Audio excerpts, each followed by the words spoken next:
ASEBEIA, Atheism in Pagan Antiquity. Written by A.B. Drachmann, translated by Ingeborg Anderson, and narrated by Dominic Erskine. Introduction. The present inquiry is the outcome of a request to write an article on atheism for a projected dictionary of the religious history of classical antiquity. On going through the sources, I found that the subject might well deserve a more comprehensive treatment than the scope of a dictionary would allow. It is such a treatment that I have attempted in the following pages. A difficulty that occurred at the very beginning of the inquiry was how to define the notion of atheism. Nowadays, the term is taken to designate the attitude which denies every idea of God. Even antiquity sometimes referred to atheism in this sense, but an inquiry dealing with the history of religion could not start from a definition of that kind. It would have to keep in view not the philosophical notion of God, but the conceptions of the gods as they appear in the religion of antiquity. Hence I came to define atheism in pagan antiquity as the point of view which denies the existence of the ancient gods. It is in this sense that the word will be used in the following inquiry. Even though we disregard philosophical atheism, the definition is somewhat narrow. For in antiquity, mere denial of the existence of the gods of popular belief was not the only attitude which was designated as atheism, but it has the advantage of starting from the conception of the ancient gods that may be said to have finally prevailed. In the sense in which the word is used here, we are nowadays all of us atheists. We do not believe that the gods whom the Greeks and the Romans worshipped and believed in exist or have ever existed. We hold them to be productions of the human imagination, to which nothing real corresponds. This view has nowadays become so ingrained in us and appears so self-evident that we find it difficult to imagine that it has not been prevalent through long ages. Nay, it is perhaps a widely diffused assumption that even in antiquity, educated and unbiased persons held the same view of the religion of their people as we do. In reality, both assumptions are erroneous. Our atheism, in regard to ancient paganism, is of recent date, and in antiquity itself, downright denial of the existence of the gods was a comparatively rare phenomenon. The demonstration of this fact, rather than a consideration of the various intermediate positions taken up by the thinkers of antiquity in their desire to avoid a complete rupture with the traditional ideas of the gods, has been one of the chief purposes of this inquiry. Though the definition of atheism set down here might seem to be clear and unequivocal, and though I have tried to adhere strictly to it, cases have unavoidably occurred that were difficult to classify. The most embarrassing are those which involve a reinterpretation of the conception of the gods, i.e., which, while acknowledging that there is some reality corresponding to the conception, yet define this reality as essentially different from it. Moreover, the acknowledgement of a certain group of gods, the celestial bodies, for instance, combined with the rejection of others, may create difficulties in defining the notion of atheism. In practice, however, this doctrine generally coincides with the former, by which the gods are explained away. On the whole, it would hardly be just, in a field of inquiry like the present, to expect or require absolutely clearly defined boundary lines. Transition forms will always occur. The persons of whom it is related that they denied the existence of the ancient gods are in themselves few, and they all belong to the highest level of culture. By far the greatest part of them are simply professional philosophers. Hence the inquiry will almost exclusively have to deal with philosophers and philosophical schools and their doctrines. Of religion as exhibited in the masses, as a social factor, it will only treat by exception. But in its purpose it is concerned with the history of religion, not with philosophy. Therefore, in accordance with the definition of its object, it will deal as little as possible with the purely philosophical notions of God that have nothing to do with popular religion. What it aims at illustrating is a certain, if you like, the negative aspect of ancient religion. But its result, if it can be sufficiently established, will not be without importance for the understanding of the positive religious sense of antiquity. If you want to obtain some idea of the hold a certain religion had on its adherents, it is not amiss to know something about the extent to which it dominated even the strata of society most exposed to influences that went against it. It might seem more natural, in dealing with atheism in antiquity, to adopt the definition current among the ancients themselves, That this method would prove futile, the following investigation will, I hope, make sufficiently evident. Antiquity succeeded as little as we moderns in connecting any clear and unequivocal idea with the words that signify denial of God. On the other hand, it is, of course, impossible to begin at all except from the traditions of antiquity about denial and deniers. Hence the course of the inquiry will be, first to make clear what antiquity understood by denial of the gods and what persons it designated as deniers, and then to examine in how far these persons were atheists in our sense of the word.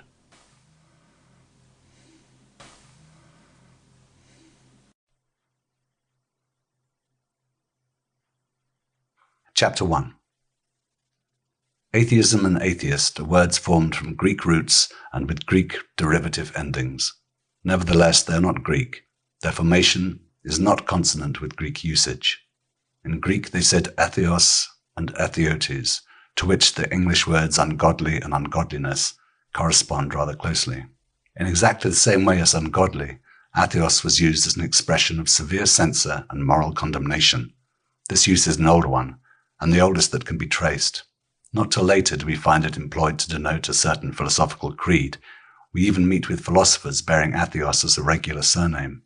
We know very little of the men in question, but it can hardly be doubted that atheos, as applied to them, implied not only a denial of the gods of popular belief, but a denial of gods in the widest sense of the word, or atheism as it is nowadays understood.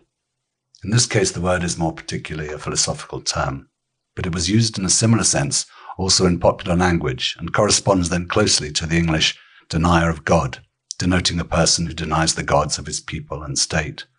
From the popular point of view, the interest, of course, centered in those only, not in the exponents of philosophical theology. Thus we find the word employed both of theoretical denial of the gods, atheism in our sense, and of practical denial of the gods, as in the case of the adherents of monotheism, Jews and Christians.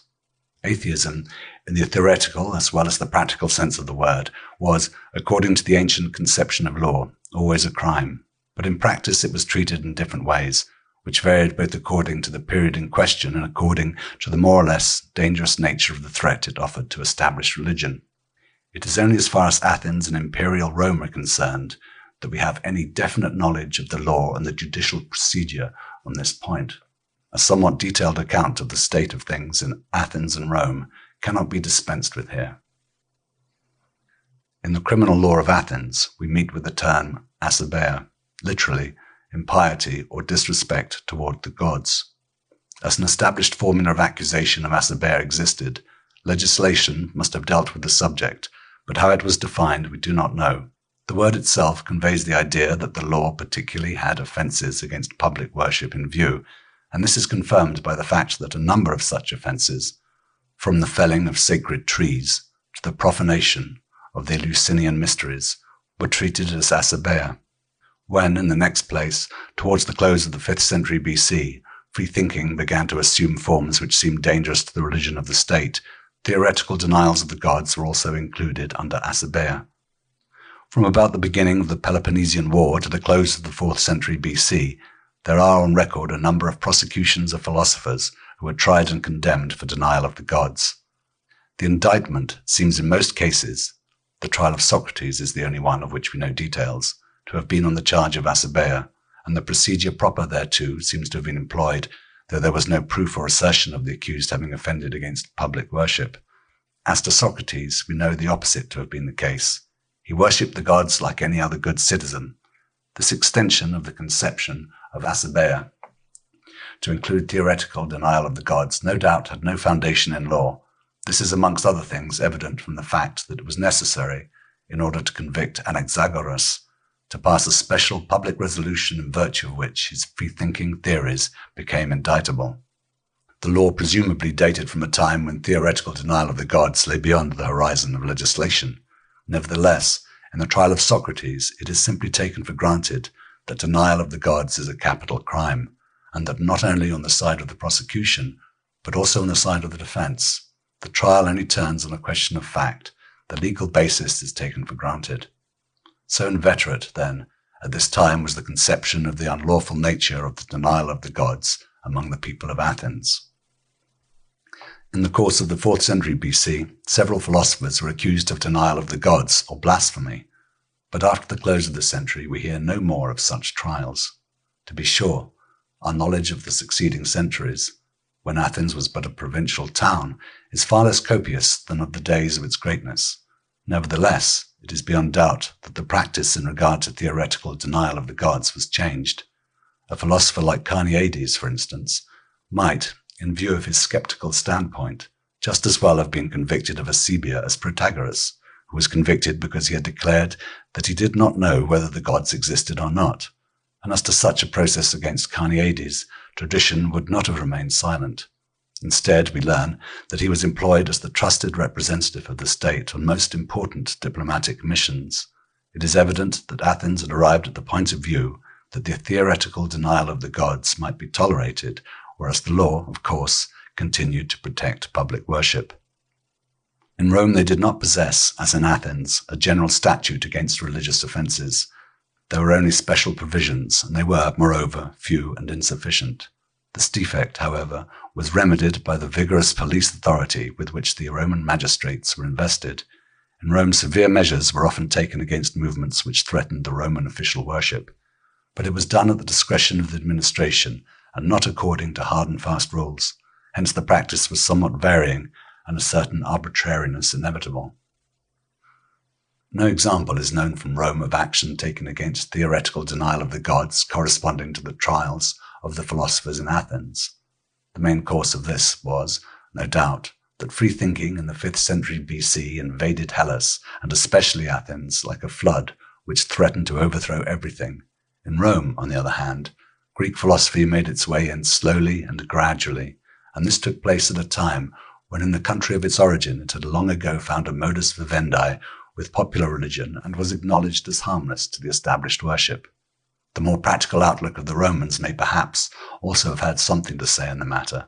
They were rather indifferent to theoretical speculations, whereas they were not to be trifled with when their national institutions were concerned. In consequence of this point of view, the Roman government first came to deal with denial of the gods as a breach of law when confronted with the two monotheistic religions which invaded the empire from the east.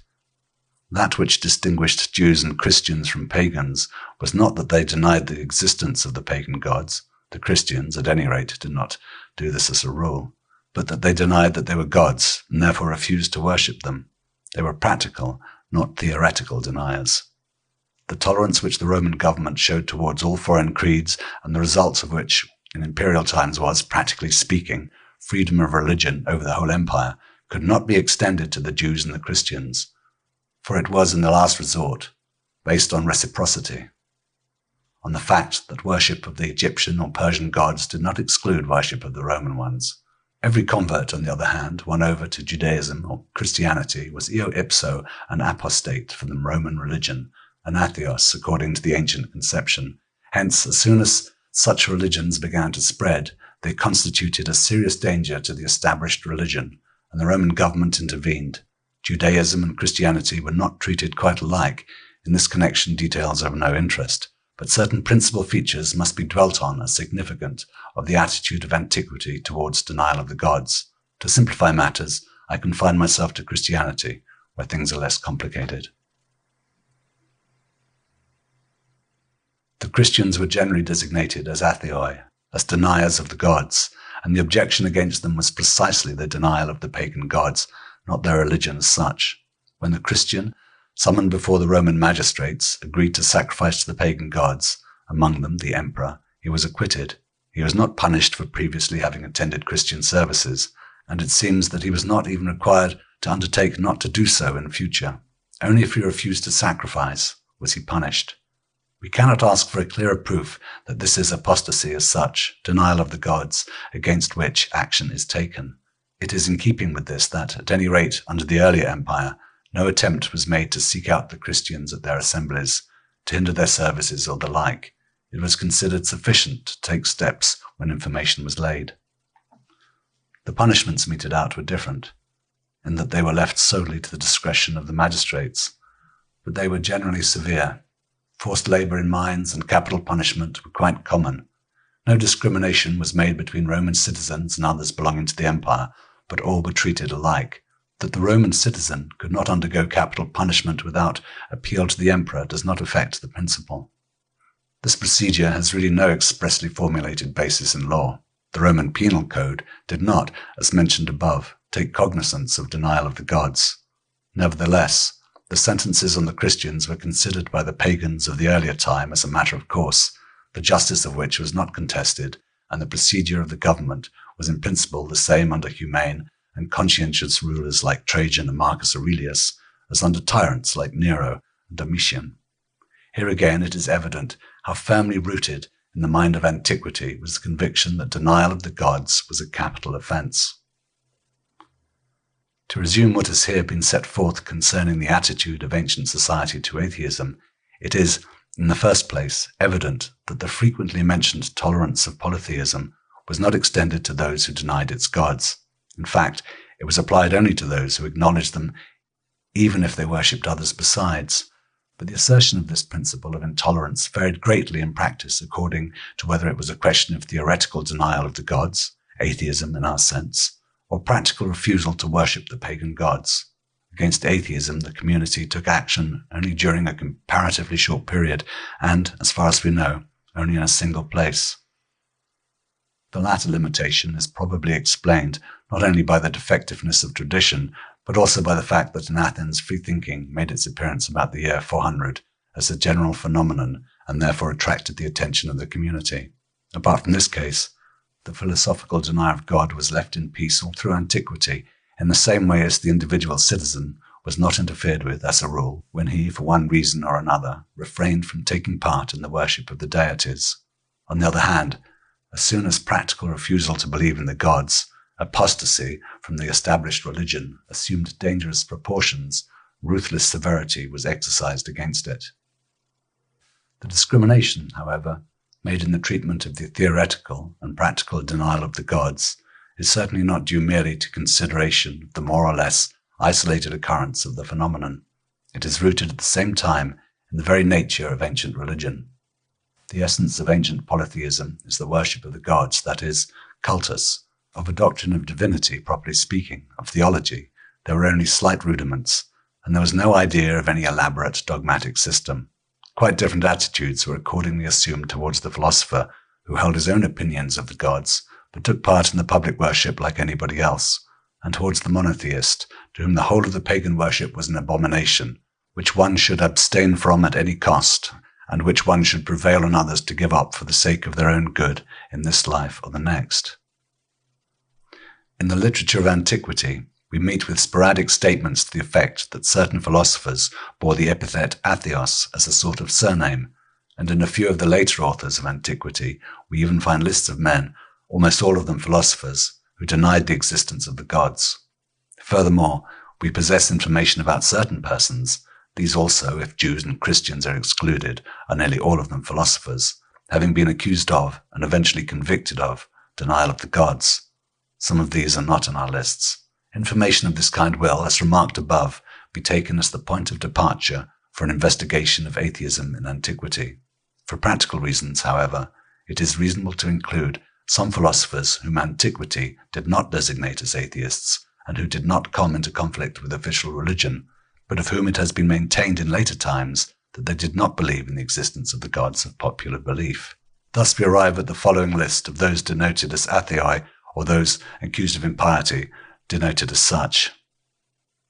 Xenophanes, Anaxagoras, impiety, Diogenes of Apollonia, Hippo of Rhegium, Protagoras, impiety, Prodicus, Critias, Diagoras of Melos, and Socrates, both impiety, Antisthenes, Plato, Aristotle, impiety, Theophrastus, Stilpo, impiety, also Theodorus and Bion, Epicurus, Euhemerus. The persons are put down in chronological order.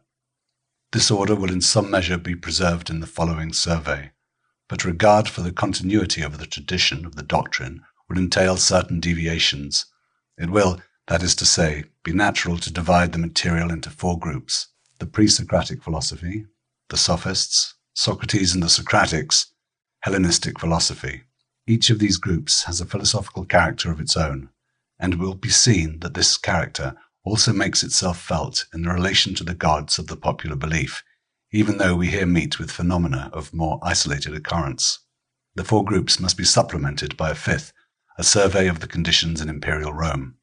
Atheists of this period are not found in our lists, but a good deal of old pagan free-thinking survives in the first centuries of our era, and also the epithet atheoi was bestowed generally on the Christians and sometimes on the Jews, and if only for this reason they cannot be altogether passed by in this survey.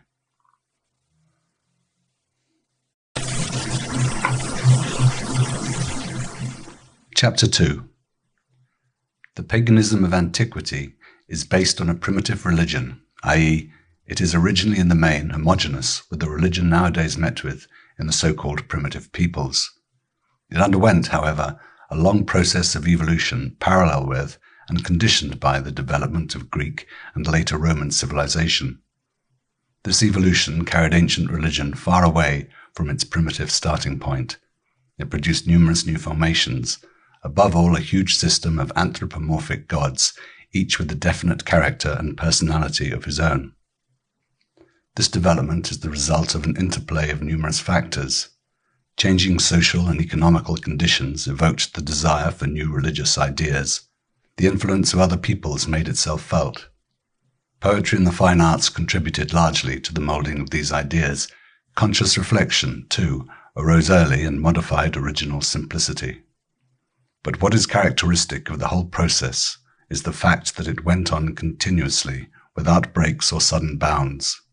Nowhere in ancient religion, as far as we can trace it, did a powerful new religious personality strike in with a radical transformation, with a direct rejection of old ideas and dogmatic accentuation of new ones. The result of this quiet growth was an exceedingly heterogeneous organism in which remains of ancient, highly primitive customs and ideas were retained along with other elements of a far more advanced character. Such a state of things need not in itself trouble the general consciousness. It is a well-established fact that in religion the most divergent elements are not incompatible. Nevertheless, among the Greeks, with their strong proclivity to reflective thought, criticism early arose against the traditional conceptions of the gods. The typical method of this criticism is that the highest conceptions of the gods are used against the lower. From the earliest times, the Greek religious sense favored absoluteness of definition where the gods are concerned. Even in Homer, they are not only eternal and happy, but also all-powerful and all-knowing. Corresponding expressions of a moral character are hardly to be found in Homer, but as early as Hesiod and Solon we find, at any rate, Zeus as the representative of heavenly justice. With such definitions, a large number of customs of public worship and, above all, a number of stories about the gods were in violent contradiction. Thus we find even so old and so pious a poet as Pindar occasionally rejecting mythical stories which he thinks at variance with the sublime nature of the gods. This form of criticism of popular beliefs is continued through the whole of antiquity. It is found not only in philosophers and philosophically educated laymen, but appears spontaneously in everybody of a reflective mind. Its best-known representative in earlier times is Euripides. Typical of its popular form is in the first place its casualness. It is directed against details which at the moment attract attention, while it leaves other things alone which in principle are quite as offensive, but either not so very obviously so, or else not relevant to the matter in hand. Secondly, it is naive. It takes the gods of the popular belief for granted essentially as they are.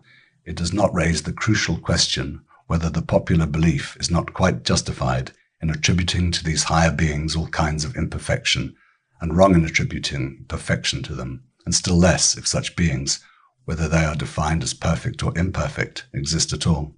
It follows that as a whole this form of criticism is outside the scope of our inquiry. Still, there is one personality in early Greek thought who seems to have proceeded still further on the lines of this naive criticism, namely Xenophanes of Colophon. He is generally included amongst the philosophers, and rightly insofar as he initiated a philosophical speculation which was of the highest importance in the development of Greek scientific thought.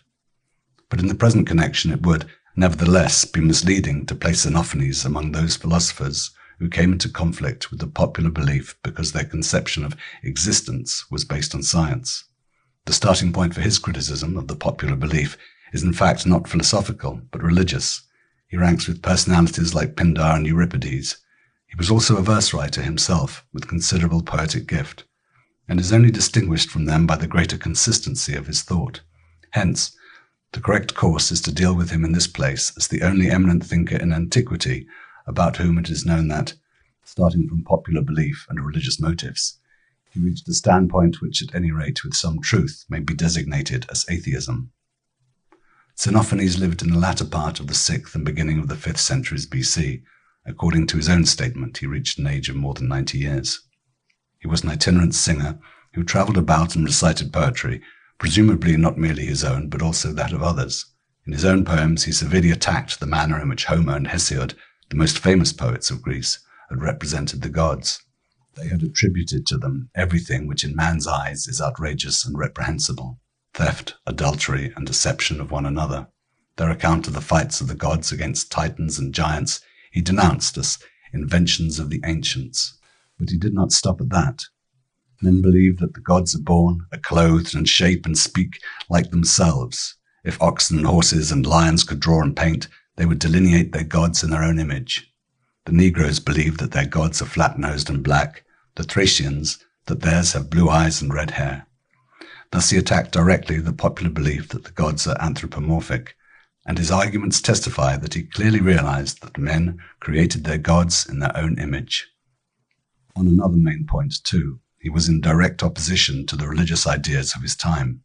He rejected divination, the belief that the gods imparted the secrets of the future to men, which was deemed a mainstay of the belief in the existence of the gods. As a positive counterpart to the anthropomorphic gods, Xenophanes set up a philosophical conception of God. God must be one, eternal, unchangeable, and identical with himself in every way, all sight, all hearing, and all mind. This deity, according to the explicit statements of our earliest sources, he identified with the universe. If we examine more closely the arguments put forth by Xenophanes in support of his remarkable conception of the deity, we realize that he everywhere starts from the definitions of the nature of the gods as given by popular religion, but, be it understood, solely from the absolute definitions. He takes the existence of the divine, with its absolute attributes, for granted. It is in fact the basis of all his speculation. His criticism of the popular ideas of the gods is therefore closely connected with his philosophical conception of God. The two are the positive and negative sides of the same thing. Altogether, his connection with what I call the naive criticism of the popular religion is unmistakable. It is undoubtedly a remarkable fact that we meet at this early date with such a consistent representative of this criticism. If we take Xenophanes at his word, we must describe him as an atheist, and atheism in the 6th century BC is a very curious phenomenon indeed. Neither was it acknowledged in antiquity. No one placed Xenophanes amongst athei, and Cicero even says somewhere, according to Greek authority, that Xenophanes was the only one of those who believed in gods who rejected divination. In more recent times, too, serious doubt has been expressed whether Xenophanes actually denied the existence of the gods. Reference has, amongst other things, been made to the fact that he speaks in several places about gods, where he, according to his view, ought to say God. Nay, he has even formulated his fundamental idea in the words, "One God, the greatest amongst gods and men, neither in shape nor mind like unto any mortal." To be sure, Xenophanes is not always consistent in his language, but no weight whatever ought to be attached to this, least of all in the case of a man who exclusively expressed himself in verse. Another theory rests on the tradition that Xenophanes regarded his deity and the universe as identical, consequently was a pantheist. In that case, it is said, he may very well have considered, for instance, the heavenly bodies as deities. Sound as this argument is in general, it does not apply to this case. When a thinker arrives at pantheism, starting from a criticism of polytheism which is expressly based on the antithesis between the unity and plurality of the deity, then very valid proofs indeed are needed in order to justify the assumption that he after all believed in a plurality of gods, and such proofs are wanting in the case of Xenophanes. Judging from the material in hand, one can hardly arrive at any other conclusion than that the standpoint of Xenophanes comes under our definition of atheism. But we must not forget that only fragments of his writings have been preserved. and that the more extensive of them do not assist us greatly to the understanding of his religious standpoint. It is possible that we might have arrived at a different conclusion had we but possessed his chief philosophical work in its entirety, or at least larger portions of it. And I must candidly confess that if I were asked whether, in my heart of hearts, I believed that a Greek of the 6th century BC denied point blank the existence of his gods, my answer would be in the negative. That Xenophanes was not considered an atheist by the ancients may possibly be explained by the fact that they objected to fasten this designation on a man whose reasoning took the deity as the starting point and whose sole aim was to define its nature. Perhaps they also had an inkling that he in reality stood on the ground of popular belief, even if he went beyond it. Still more curious is the fact that his religious view does not seem to have influenced the immediately succeeding philosophy at all. His successors, Parmenides and Zeno, developed his doctrine of unity, but in a pantheistic direction and on a logical, not religious line of argument. About their attitude to popular belief we are told practically nothing, and Ionic speculation took a quite different direction. Not till a century later, in Euripides, do we observe a distinct influence of his criticism of popular belief. But at that time other currents of opinion had intervened which are not dependent on Xenophanes, but might direct attention to him.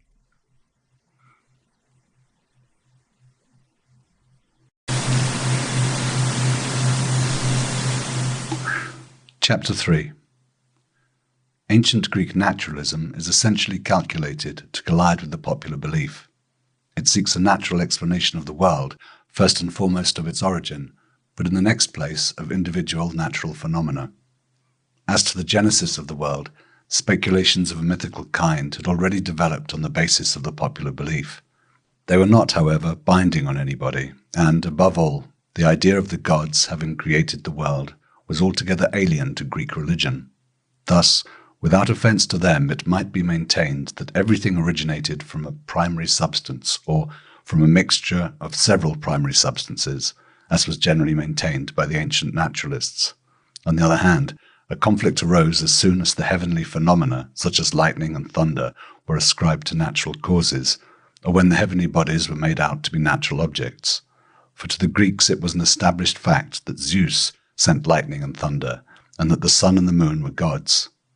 Their refusal to believe in the latter was especially dangerous because they were visible gods, and as to the person who did not believe in their divinity, the obvious conclusion would be that he believed still less in the invisible gods.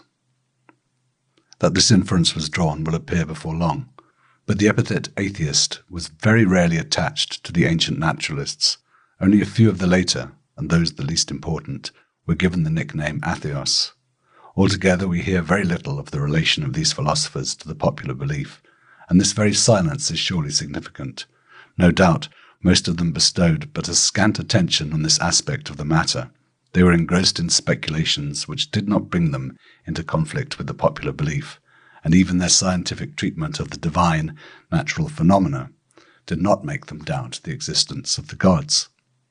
This is connected with a peculiarity in the conception of existence. Tradition tells us of several of them, and it applies presumably also to those of whom it is not recorded, that they designated their primary substance or substances as gods. Sometimes they also applied this designation to the world or worlds originating in the primary substance. This view is deeply rooted in the Greek popular belief and harmonizes with its fundamental view of existence. To these ancient thinkers, the primary substance is at once a living and a superhuman power, and any living power which transcended that of man was divine to the Greeks. Hylozoism, the theory that matter is alive, consequently, when it allies itself with popular belief, leads straight to pantheism, whereas it excludes monotheism, which presupposes a distinction between God and matter.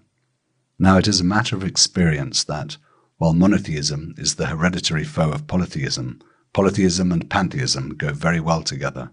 The universe being divine, there is no reason to doubt that beings of a higher order than man exist, nor any reason to refuse to bestow on them the predicate divine.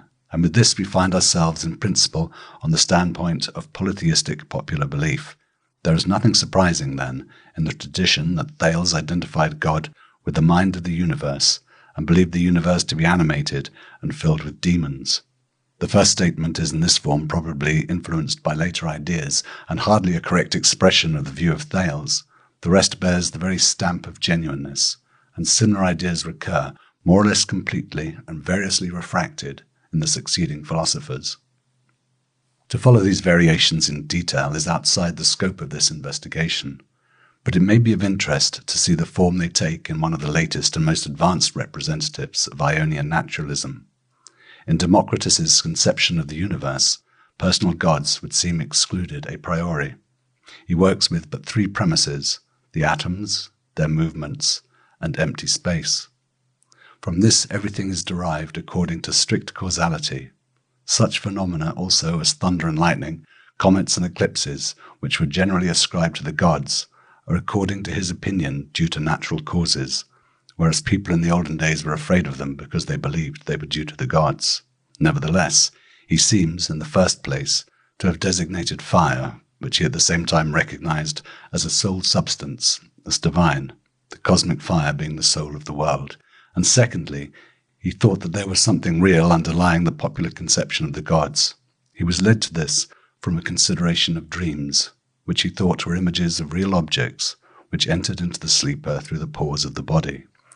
Now, since gods might be seen in dreams, they must be real beings. He did actually say that the gods had more senses than the ordinary five. When he who of all the Greek philosophers went furthest in a purely mechanical conception of nature took up such an attitude to the religion of his people, one cannot expect the others, who were less advanced, to discard it. Nevertheless, there is a certain probability that some of the later Ionian naturalists went further in their criticism of the gods of popular belief. One of them actually came into conflict with popular religion. It will be natural to begin with him. Shortly before the outbreak of the Peloponnesian War, Anaxagoras of Clazomene was accused of impiety and had to leave Athens, where he had taken up his abode. The object of the accusation was in reality political, the idea being to hit Pericles through his friend the naturalist. What Anaxagoras was charged with was that he had assumed that the heavenly bodies were natural objects. He had taught that the sun was a red-hot mass and that the moon was earth and larger than Peloponnese. To base an accusation of impiety on this, it was necessary first to carry a public resolution, giving power to prosecute those who gave natural explanations of heavenly phenomena. As to Anaxagoras' attitude to popular belief, we hear next to nothing apart from this. There is a story of a ram's head being found with one horn in the middle of the forehead. It was brought to Pericles, and the soothsayer Lampon explained the portent to the effect that, of the two men, Pericles and Thucydides, who contended for the leadership of Athens, one should prove victorious. Anaxagoras, on the other hand, had the ram's head cut open and showed that the brain did not fill up the cranium, but was egg-shaped and lay gathered together at the point where the horn grew out. Beyond this, nothing is said of any attack on the popular belief on the part of Anaxagoras, and in his philosophy nothing occurred which logically entailed a denial of the existence of the gods. Add to this that it was necessary to create a new judicial basis for the accusation against Anaxagoras, and it can be taken as certain that neither in his writings nor in any other way did he come forward in public as a denier of the gods. It is somewhat different when we consider the purely personal point of view of Anaxagoras. The very fact that no expression of his opinion concerning the gods has been transmitted affords food for thought. Presumably there was none, but this very fact is notable when we bear in mind that the earliest naturalists show no such reticence. Add to this that, if there is any place and any time in which we might expect a complete emancipation from popular belief, combined with a decided disinclination to give expression to it, it is Athens under Pericles. Men like Pericles and his friends represent a high level, perhaps the zenith in Hellenic culture. That they were critical of many of the religious conceptions of their time we may take for granted. As to Pericles himself, this is actually stated as a fact, and the accusations of impiety directed against Aspasia and Phidias prove that orthodox circles were very well aware of it.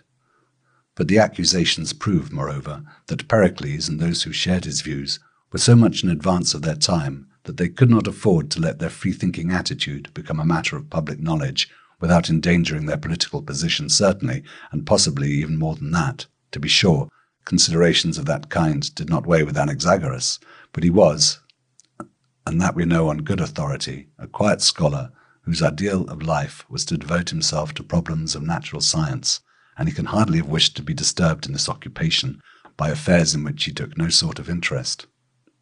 The question is then only how far men like Pericles and himself may have ventured in their criticism. Though all direct tradition is wanting, we have at any rate circumstantial evidence possessing a certain degree of probability. To begin with, the attempt to give a natural explanation of prodigies is not in itself without interest.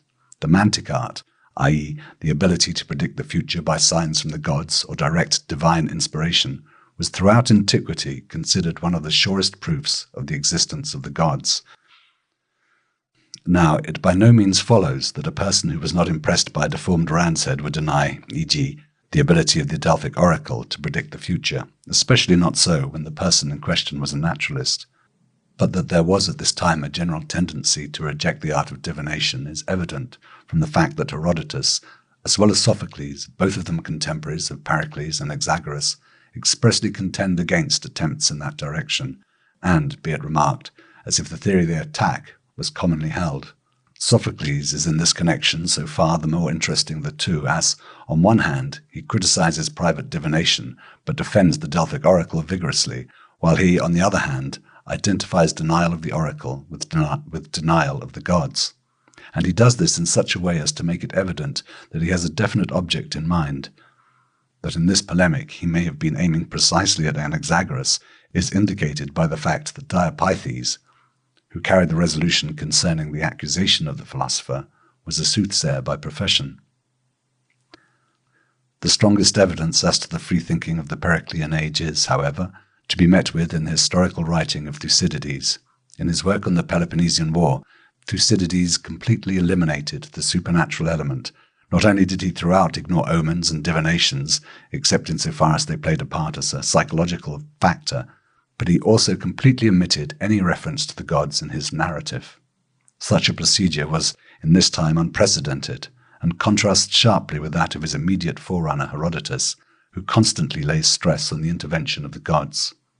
That is hardly conceivable except in a man who had altogether emancipated himself from the religious views of his time. Now, Thucydides is not only a fellow countryman and younger contemporary of Pericles, but he also sees in Pericles his ideal not only as a politician, but evidently also as a man. Hence, when everything is considered, it is not impossible that Pericles and his friends went to all lengths in their criticism of popular belief, although, of course, it remains impossible to state anything definite as to particular persons' individual views.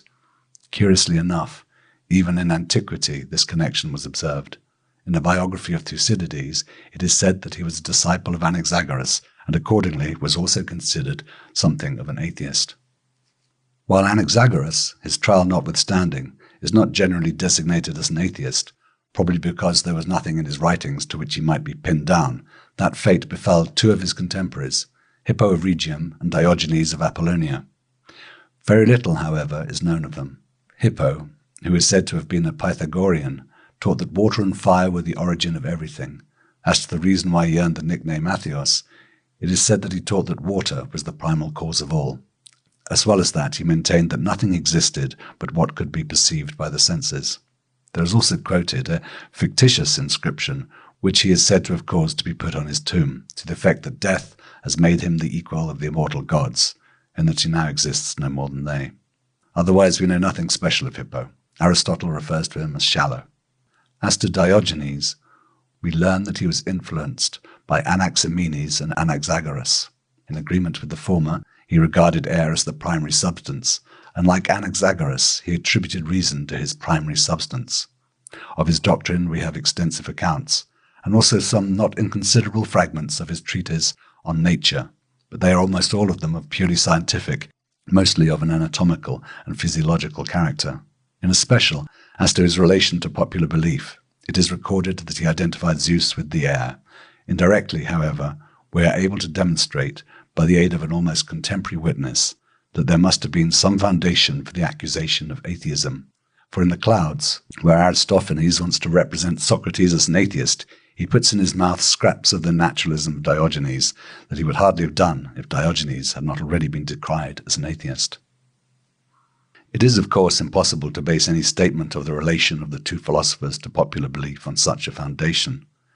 But it is, nevertheless, Worth noticing that while not a single one of the earlier naturalists acquired the designation atheist, it was applied to two of the latest and otherwise little-known representatives of the school. Take this in combination with what has been said above of Anaxagoras, and we get at any rate a suspicion that Greek naturalism gradually led its adherents beyond the naive stage where many individual phenomena were indeed ascribed to natural causes, even if they had formerly been regarded as caused by divine intervention, but where the foundations of the popular belief were left untouched. Once this path has been entered on, a point will be arrived at where the final conclusion is drawn and the existence of the supernatural completely denied. It is probable that this happened towards the close of the naturalistic period. If so early a philosopher as Anaxagoras took this point of view, his personal contribution as a member of the Periclean circle may have been more significant in the religious field than one would conjecture from the character of his work.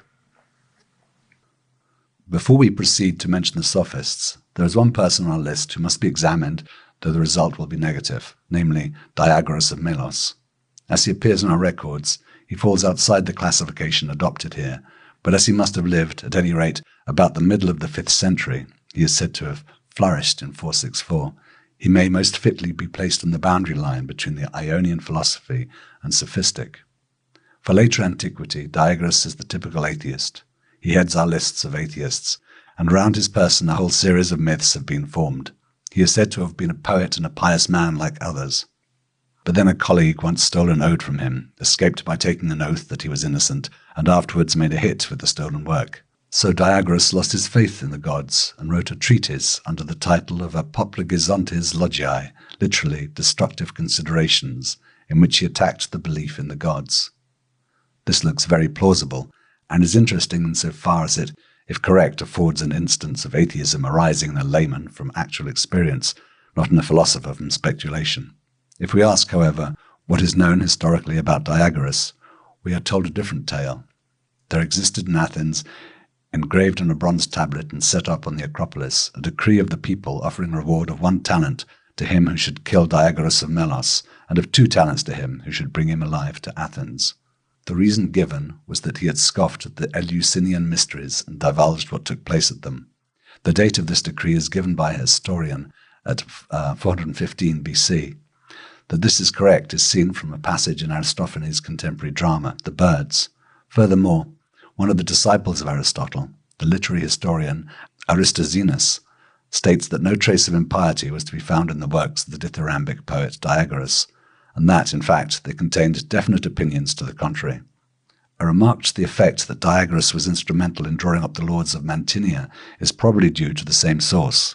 The context shows that the reference is to the earlier constitution of Mantinia, which was a mixture of aristocracy and democracy, and is praised for its excellence. It is inconceivable that, in a Peloponnesian city during the course of, nay, presumably even before the middle of the 5th century, a notorious atheist should have been invited to advise in the revision of its constitution. It is more probable that Aristoxenus adduced this fact as an additional disproof of Diagoras' atheism, in which he evidently did not believe. The above information explains the origin of the legend. 2 fixed points were in existence: the pious poet of circa 460 and the atheist who was outlawed in 415. A bridge was constructed between them by the story of the stolen ode. This disposes of the whole supposition of atheism growing out of a basis of experience. But, furthermore, it must be admitted that it is doubtful whether the poet and the atheist are one and the same person. The interval of time between them is itself suspicious, for the poet, according to the ancient system of calculation, must have been about 40 years old in 464, consequently between 80 and 90 in 415. There is general agreement that the treatise, the title of which has been quoted, must have been a later forgery. If, in spite of all, I dare not absolutely deny the identity of the 2 Diagoras's of tradition, the reason is that Aristophanes, where he mentions the decree concerning Diagoras, seems to suggest that his attack on the mysteries was an old story which was raked up again in 415. But for our purpose, at any rate, nothing remains of the copious mass of legend but the fact that one Diagoras of Melos in 415 was outlawed in Athens on the ground of his attack on the mysteries. Such an attack may have been the outcome of atheism. There was no lack of impiety in Athens at the end of the 5th century. But whether this was the case or not, we cannot possibly tell. And to throw light on free-thinking tendencies in Athens at the time, We have other and richer sources than the historical notice of Diagoras.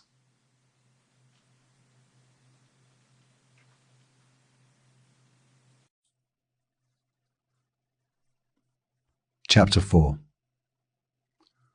With the movement in Greek thought, which is generally known as sophistic, a new view of popular belief appears. The criticism of the sophists was directed against the entire tradition on which Greek society was based, and principally against the moral conceptions which hitherto had been unquestioned, good and evil, right and wrong. The criticism was essentially negative.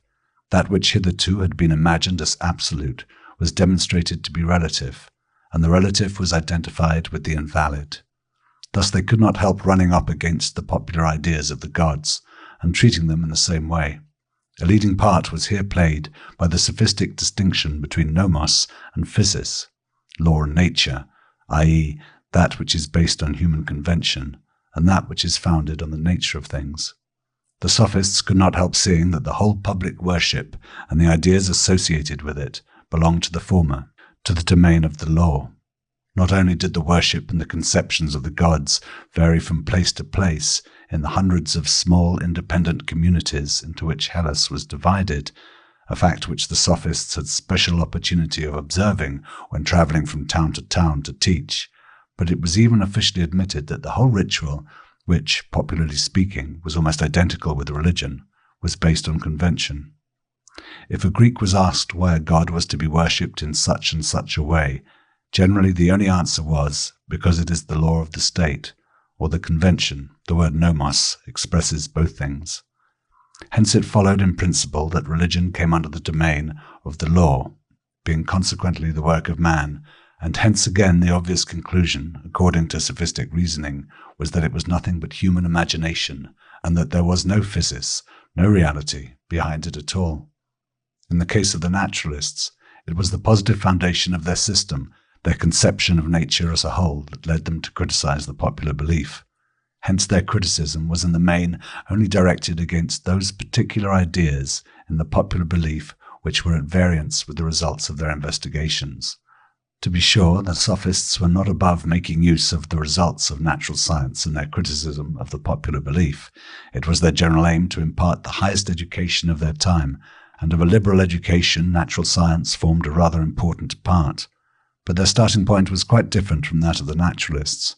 Their whole interest was concentrated on man as a member of the community, and it was from consideration of this religion that they were brought into collision with the established religion. Hence their attack was far more dangerous than that of the naturalists. No longer was it directed against details, it laid bare the psychological basis itself of popular belief and clearly revealed its unstable character. Their criticism was fundamental and central, not casual and circumstantial. From a purely practical point of view also, the criticism of the sophists was far more dangerous than that of the old philosophers. They were not theorists themselves, but practitioners. Their business was to impart the higher education to the more mature youth.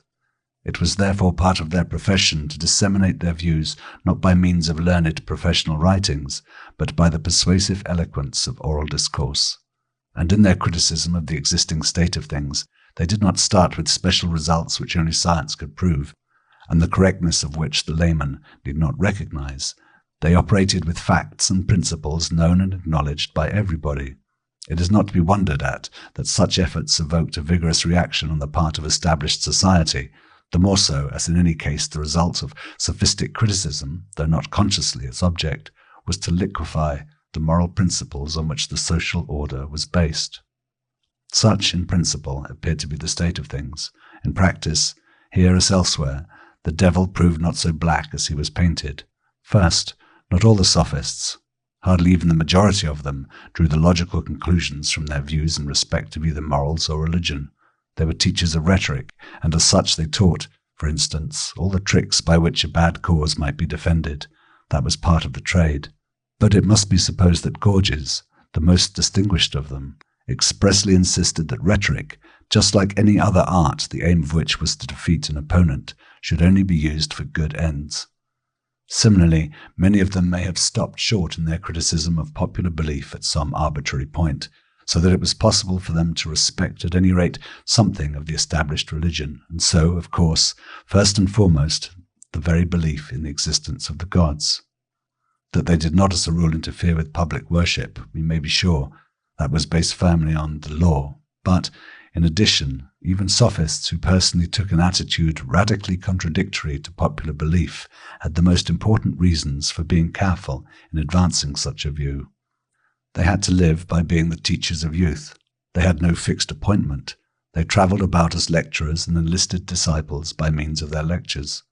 For such men it would have been a very serious thing to attack the established order in its tenderest place, religion, and above all they had to beware of coming into conflict with the penal laws. This risk they did not incur while confining themselves to theoretical discussions about right and wrong, nor by the practical application of them in their teaching of rhetoric, but they might very easily incur it if attacking religion. This being the case, it is not to be wondered at that we do not find many direct statements of undoubtedly atheistical character handed down from the more eminent sophists, and that trials for impiety are rare in their case. But, nevertheless, a few such cases are met with, and from these as our starting point we will now proceed. As to Protagoras of Abdera, one of the earliest and most famous of all the sophists, it is stated that he began a pamphlet treating of the gods with the words, "Concerning the gods I can say nothing, neither that they exist, nor that they do not exist, nor of what form they are, because there are many things which prevent one from knowing that, namely, both the uncertainty of the matter and the shortness of man's life." On this account, it is said, he was charged with impiety at Athens and was outlawed, and his works were publicly burned. The date of this trial is not known for certain, but it is reasonably supposed to have coincided with that of Diagoras, namely in 415. At any rate, it must have taken place after 423 to 421, as we know that Protagoras was at the time staying in Athens. As he must have been born about 485, the charge overtook him when old and famous. According to one account, his work on the gods seems to belong to his earlier writings. To doubt the correctness of this tradition would require stronger reasons than we possess, although it is rather strange that the condemnation of Protagoras is mentioned neither in our historical sources nor in Aristophanes, and that Plato, who mentions Protagoras rather frequently as dead, never alludes to it. At any rate, the quotation from the work on the gods is certainly authentic, for Plato himself referred to it. Hence it is certain that Protagoras directly stated the problem as to the existence of the gods and regarded it as an open question. But beyond that nothing much can be deduced from the short quotation, and as to the rest of the book on the gods we know nothing.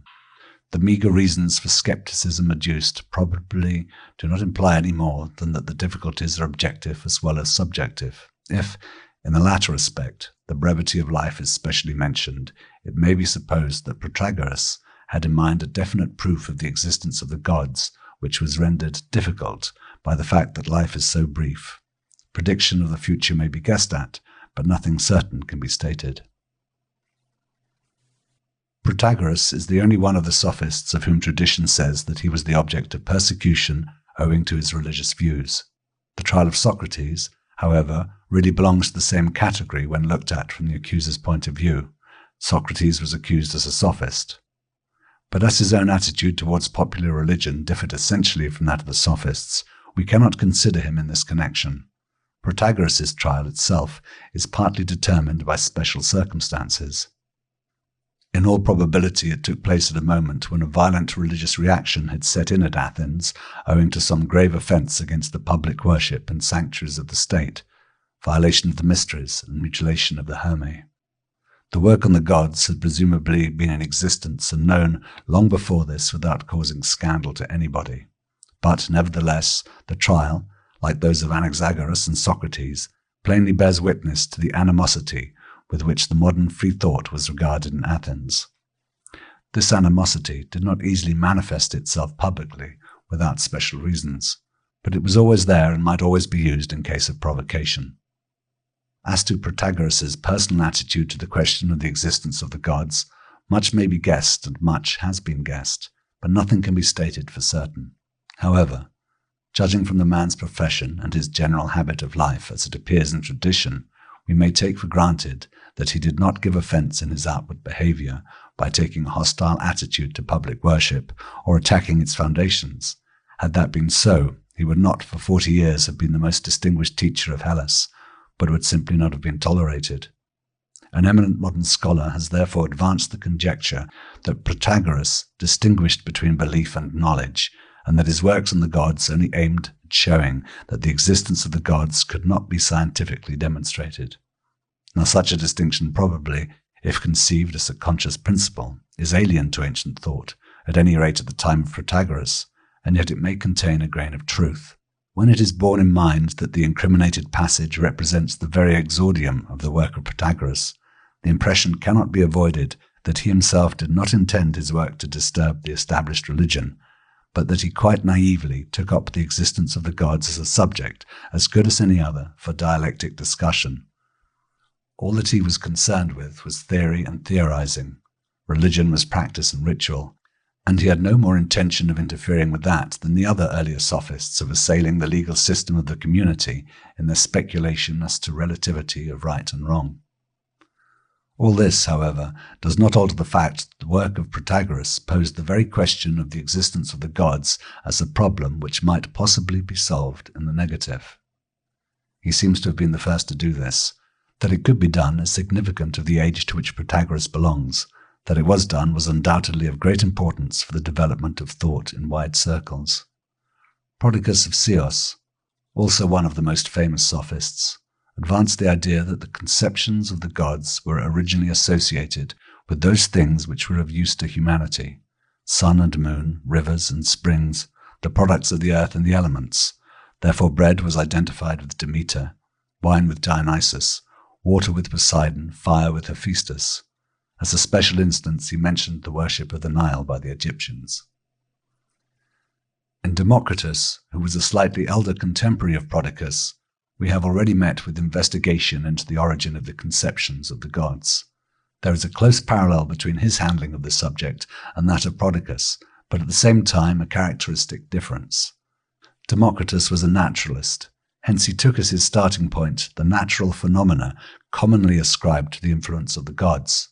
Prodicus, on the other hand, started from the intellectual life of man. We learn that he had commenced to study synonyms, and that he was interested in the interpretation of the poets. Now he found that Homer occasionally simply substituted the name of Hephaestus for fire, and that other poets went even further on the same lines. Furthermore, while it was common knowledge to every Greek that certain natural objects, such as the heavenly bodies and the rivers, were regarded as divine and had names in common with their gods, this to Prodicus would be a specially attractive subject for speculation. It is plainly shown by his instances that it is linguistic observations of this kind which were the starting point of his theory concerning the origin of the conceptions of the gods. In the accounts of Prodicus, it is taken for granted that he denied the existence of the gods, and in later times he is classed as atheos. Nevertheless, we have every reason to doubt the correctness of this opinion. The case of Democritus already shows that a philosopher might very well derive the conceptions of the gods from an incorrect interpretation of a certain phenomena without throwing doubt on their existence. As far as Prodicus is concerned, it may be assumed that he did not believe that bread, wine, or fire were gods, any more than Democritus imagined that Zeus sent thunder and lightning, nor presumably did he ever believe that rivers were gods. But he need not therefore have denied the existence of Demeter, Dionysus, and Hephaestus, much less the divinity of the sun and the moon. And if we consider his theory more closely, it points in quite a different direction from that of atheism. To Prodicus, it was evidently the conception of utility that mattered. If these objects came to be regarded as gods, it was because they benefited humanity. This, too, is a genuinely sophistic view, characteristically deviating from that of the naturalist Democritus in its limitation to the human and social aspect of the question. Such a point of view, if confronted with the question of the existence of the gods, may very well, according to sophistic methods of reasoning, lead to the conclusion that primitive man was right insofar as the useful, i.e., that which benefits humanity, really is an essential feature of the gods, and wrong only insofar as he identified the individual useful objects with the gods. Whether Prodicus adopted this point of view, we cannot possibly tell, but the general body of tradition concerning the man, which does not in any way suggest religious radicalism, indicates as most probable that he did not connect the question of the origin of the conceptions of the gods with that of the existence of the gods, which to him was taken for granted, and that it was only later philosophers who, in their researches into the ideas of earlier philosophers about the gods, inferred his atheism from his speculations on the history of religion. Critias, the well-known reactionary politician, the chief of the 30 tyrants, is placed amongst the atheists on the strength of a passage in the satiric drama Sisyphus. The drama is lost, but our authority quotes the objectionable passage in extenso. It is a piece of no less than 40 lines. The passage argues that human life in its origins knew no social order, that might ruled supreme. Then men conceived the idea of making laws in order that right might rule instead of might. The result of this was, it is true, that wrong was not done openly, but it was done secretly instead. Then a wise man bethought himself of making men believe that there existed gods who saw and heard everything which men did, nay, even knew their innermost thoughts. And, in order that men might stand in proper awe of the gods, he said that they lived in the sky, out of which comes that which makes men afraid, such as lightning and thunder, but also that which benefits them, sunshine and rain, and the stars, those fair ornaments by whose course men measured time. Thus he succeeded in bringing lawlessness to an end. It is expressly stated that it was all a cunning fraud. By such talk he made his teaching more acceptable, veiling truth with false words. In Antiquity it was disputed whether the drama Sisyphus was by Critias or Euripides. Nowadays all agree in attributing it to Critias, nor does the style of the long fragment resemble that of Euripides. The question is, however, of no consequence in this connection. Whether the drama is by Critias or Euripides, it is wrong to attribute to an author opinion which he has put into the mouth of a character in a drama. Moreover, Sisyphus was a satiric play, i.e., it belonged to a class of poetry the liberty of which was nearly as great as in comedy, and the speech was delivered by Sisyphus himself, who, according to the legend, is a type of the crafty criminal whose forte is to do evil and elude punishment. There is, in fact, nothing in that which we otherwise hear of Critias to suggest that he cherished free-thinking views. He was, or in his later years became, a fanatical adversary of the Attic democracy, and he was, when he held power, unscrupulous in his choice of the means with which he opposed it and the men who stood in the path of his reactionary policy. But in our earlier sources, he is never accused of impiety in the theoretical sense. And yet there had been an excellent opportunity of bringing forward such an accusation, for in his youth Critias had been a companion of Socrates, and his later conduct was used as proof that Socrates corrupted his surroundings. But it is always Critias's political crimes which are adduced in this connection, not his irreligion. On the other hand, posterity looked upon him as the pure type of tyrant, and the label atheist therefore suggested itself on the slightest provocation. But, even if the Sisyphus fragment cannot be used to characterize its author as an atheist, it is, nevertheless, of the greatest interest in this connection, and therefore demands closer analysis. The introductory idea, that mankind has evolved from an animal state into higher stages, is at variance with the earlier Greek conception, namely, that history begins with a golden age from which there is a continual decline. The theory of the fragment is expressed by a series of authors from the same and the immediately succeeding period. It occurs in Euripides. A later and otherwise little-known tragedian, Moschion, developed it in detail in the still extant fragment. Plato accepted it and made it the basis of his presentation of the origin of the state. Aristotle takes it for granted. Its source, too, has been demonstrated. It was presumably Democritus who first advanced it. Nevertheless, the author of the fragment has hardly got it direct from Democritus, who at this time was little known at Athens, but from an intermediary. This intermediary is probably Protagoras, of whom it is said that he composed a treatise, The Original State, i.e., the primary state of mankind. Protagoras was a fellow townsman of Democritus, and recorded by tradition as one of his direct disciples. In another point also, the fragment seems to portray the influence of Democritus. When it is said that the wise inventors of the gods made them dwell in the skies, because from the skies come those natural phenomena which frighten men, it is highly suggestive of Democritus's criticism of the divine explanation of thunder and lightning and the like. In this case also Protagoras may have been the intermediary. In his work on the gods, he had every opportunity of discussing the question in detail. But here we have the theory of Democritus combined with that of Prodicus, in that it is maintained that from the skies come also those things that benefit men, and that they are on this account also a suitable dwelling place for the gods. It is obvious that the author of the fragment, or his source, was versed in the most modern wisdom. All this erudition, however, is made to serve a certain tendency, the well-known tendency to represent religion as a political invention having as its object the policing of society. It is a theory which in Antiquity, to its honour be it said, is but of rare occurrence. There is a vague indication of it in Euripides, a more definite one in Aristotle, and an elaborate application of it in Polybius, and that is in reality all. That many people in more enlightened ages upheld religion as a means of keeping the masses in check is a different matter. However, it is an interesting fact that the Critias fragment is not only the first evidence of the existence of the theory known to us, but also presumably the earliest and probably the best known to later antiquity. Otherwise we should not find reference for the theory made to a fragment of a farce, but to a quotation from a philosopher. This might lead us to conclude that the theory was Critias's own invention, though, of course, it would not follow that he himself adhered to it. But it is more probable that it was a ready-made modern theory which Critias put into the mouth of Sisyphus.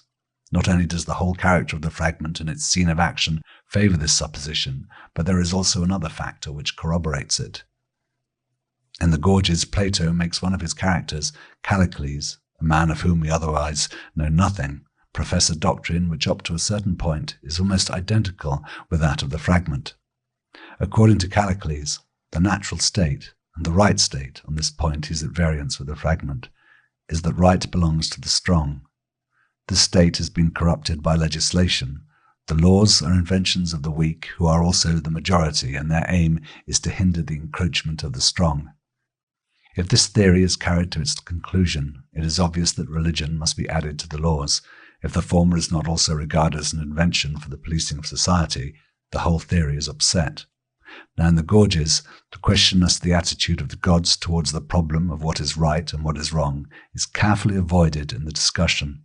Not till the close of the dialogue, where Plato substitutes myth for scientific research, does he draw the conclusion in respect of religion. He does this in a positive form as a consequence of his point of view. After death the gods reward the just and punish the unjust, but he expressly assumes that Callicles will regard it all as an old wives' tale. In Callicles an attempt has been made to see a pseudonym for Critias. That is certainly wrong. Critias was a kinsman of Plato, is introduced by name in several dialogues, nay, one dialogue even bears his name, and he is everywhere treated with respect and sympathy.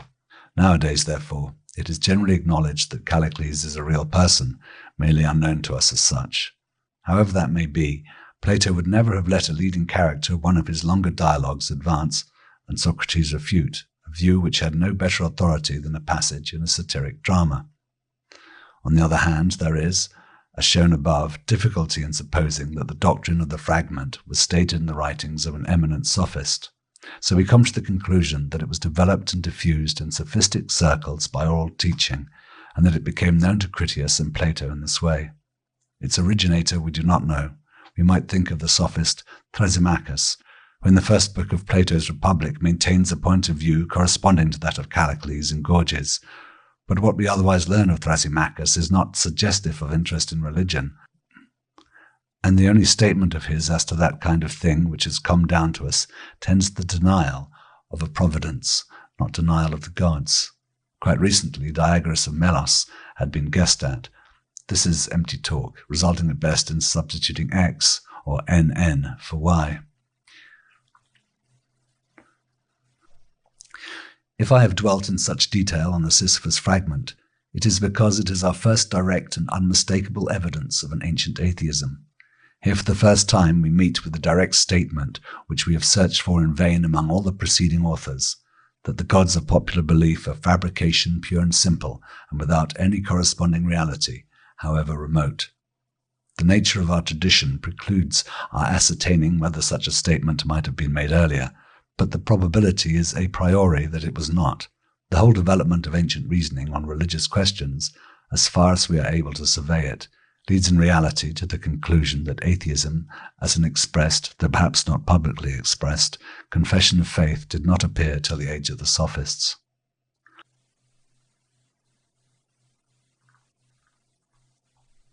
With the Critias fragment, we have also brought to an end the inquiry into the direct statements of atheistic tendency which have come down to us from the age of the Sophists.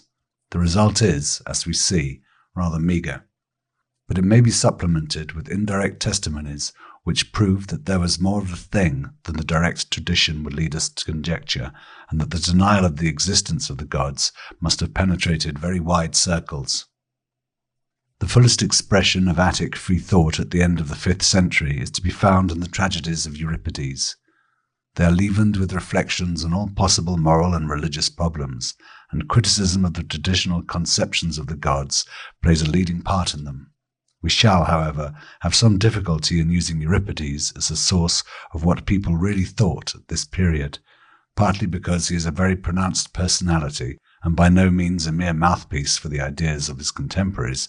During his lifetime, he was an object of the most violent animosity owing, among other things, to his free-thinking views, partly because he, as a dramatist, was obliged to put his ideas into the mouths of his characters, so that in many cases it is difficult to decide how much is due to dramatic considerations and how much to the personal opinion of the poet. Even to this day, the religious standpoint of Euripides is a matter of dispute. In the most recent detailed treatment of the question, he is characterized as an atheist, whereas others regard him merely as a dialectician who debates problems without having any real standpoint of his own. I do not believe that Euripides personally denied the existence of the gods. There is too much that tells us against that theory, and, in fact, nothing that tells us directly in favor of it, though he did not quite escape the charge of atheism even in his own day. To prove the correctness of this view would, however, lead too far afield in this connection.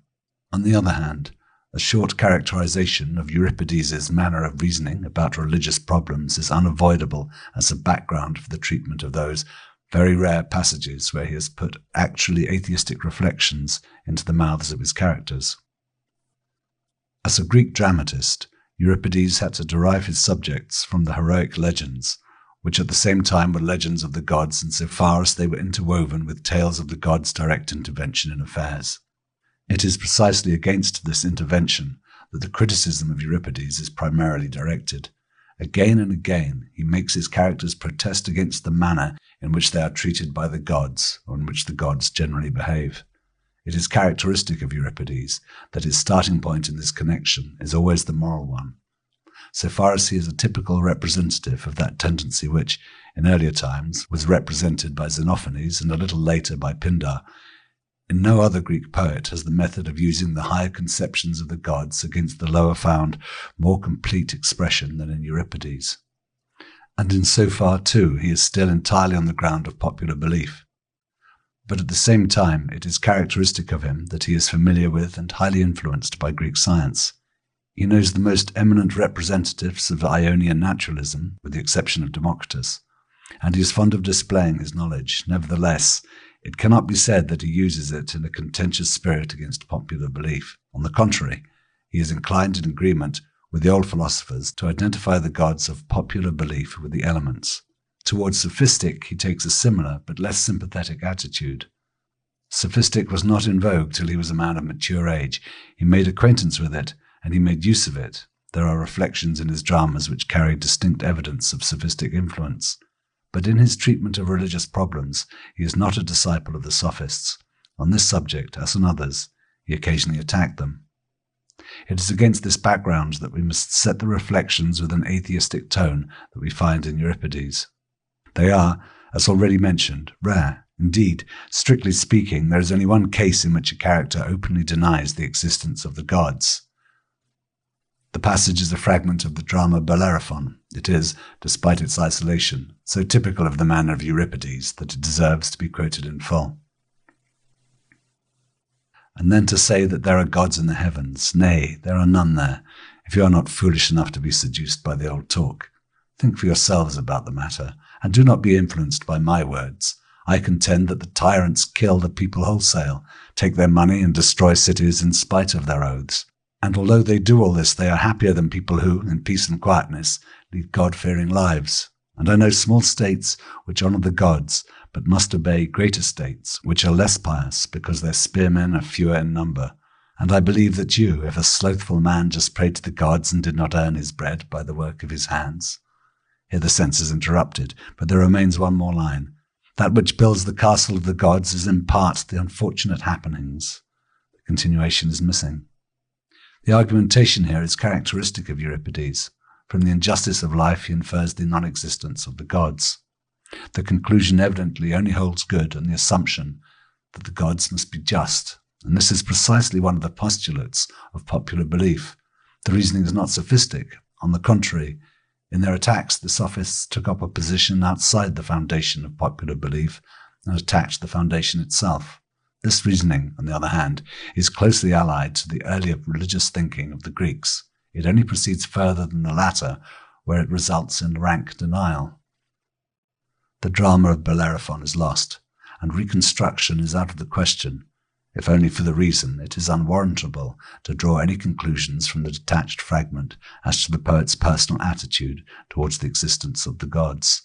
But, nevertheless, the fragment is of interest in this connection. It would never have occurred to Sophocles or Aeschylus to put such a speech in the mouth of one of his characters. When Euripides does that, it is a proof that the question of the existence of the gods has begun to present itself to the popular consciousness at this time. Viewed in this light, other statements of his, which are not in themselves atheistic, become significant. When it is said, "If the gods act in a shameful way, they are not gods," that indeed is not atheism in our sense, but it is very near to it. Interesting is also the introduction to the drama Melanippe. Zeus, whoever Zeus may be, for of that I only know what is told. Aeschylus begins a strophe in one of his most famous choral odes with almost the same words. Zeus, whoe'er he be, for if he desires so to be called, I will address him by this name. In him it is an expression of genuine antique piety, which excludes all human impertinence towards the gods, to such a degree that it even forgoes knowing their real names. In Euripides, the same idea becomes an expression of doubt, but in this case also the doubt is raised on the foundation of popular belief. It is not surprising that so prominent and sustained a criticism of popular belief as that of Euripides, produced, moreover, on the stage, called forth a reaction from the defenders of the established faith, and that charges of impiety were not wanting. It is more to be wondered at that these charges on the whole are so few and slight, and that Euripides did not become the object of any actual prosecution. We know of a private trial in which the accuser incidentally charged Euripides with impiety, on the strength of a quotation from one of his tragedies, Euripides' answer being a protest against dragging his poetry into the affair. The verdict on that belonged to another court. Aristophanes, who was always severe on Euripides, has only one passage directly charging him with being a propagator of atheism, but the accusation is hardly meant to be taken seriously. In the Frogs, where he has every opportunity of emphasizing this view, there is hardly an indication of it.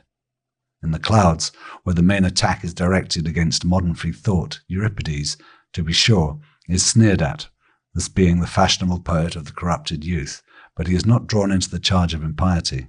Even when Plato wrote his Republic, Euripides was generally considered the wisest of all tragedians. This would have been impossible if he had been considered an atheist. In spite of all, the general feeling must undoubtedly have been that Euripides ultimately took his stand on the ground of popular belief. It was a similar instinctive judgment in regard to religion which prevented Antiquity from placing Xenophanes amongst the atheists. Later times no doubt judged differently. The quotation from Melanippe is in fact cited as a proof that Euripides was an atheist in his heart of hearts. In Aristophanes we meet the first observations concerning the change in the religious conditions of Athens during the Peloponnese War. In one of his plays, The Clouds, he actually set himself the task of taking up arms against modern unbelief, and he characterizes it directly as atheism. If only for that reason the play deserves somewhat further consideration. It is well known that Aristophanes chose Socrates as a representative of the modern movement. In him he embodies all the faults with which he wished to pick a quarrel in the fashionable philosophy of the day. On the other hand, the essence of Socratic teaching is entirely absent from Aristophanes' representation. Of that he had hardly any understanding, and even if he had, he would, at any rate, not have been able to make use of it in his drama. We need not then, in this connection, consider Socrates himself at all. On the other hand, the play gives a good idea of the popular idea of sophistic. Here we find all the features of the school, grotesquely mixed up and distorted by the farce, it is true, but nevertheless easily recognizable. Rhetoric as an end in itself, of course, with emphasis on its immoral aspect, empty and hair-splitting dialectics, linguistic researches, Ionic naturalism, and first and last, as the focus of all, denial of the gods. That Aristophanes is well informed on certain points, at any rate, is clear from the fact that the majority of the scientific explanations which he puts into the mouth of Socrates actually represent the latest result of science at that time, which in all probability did not prevent his Athenians from considering them as exceedingly absurd and ridiculous. What matters here, however, is only the accusation of atheism which he made against Socrates.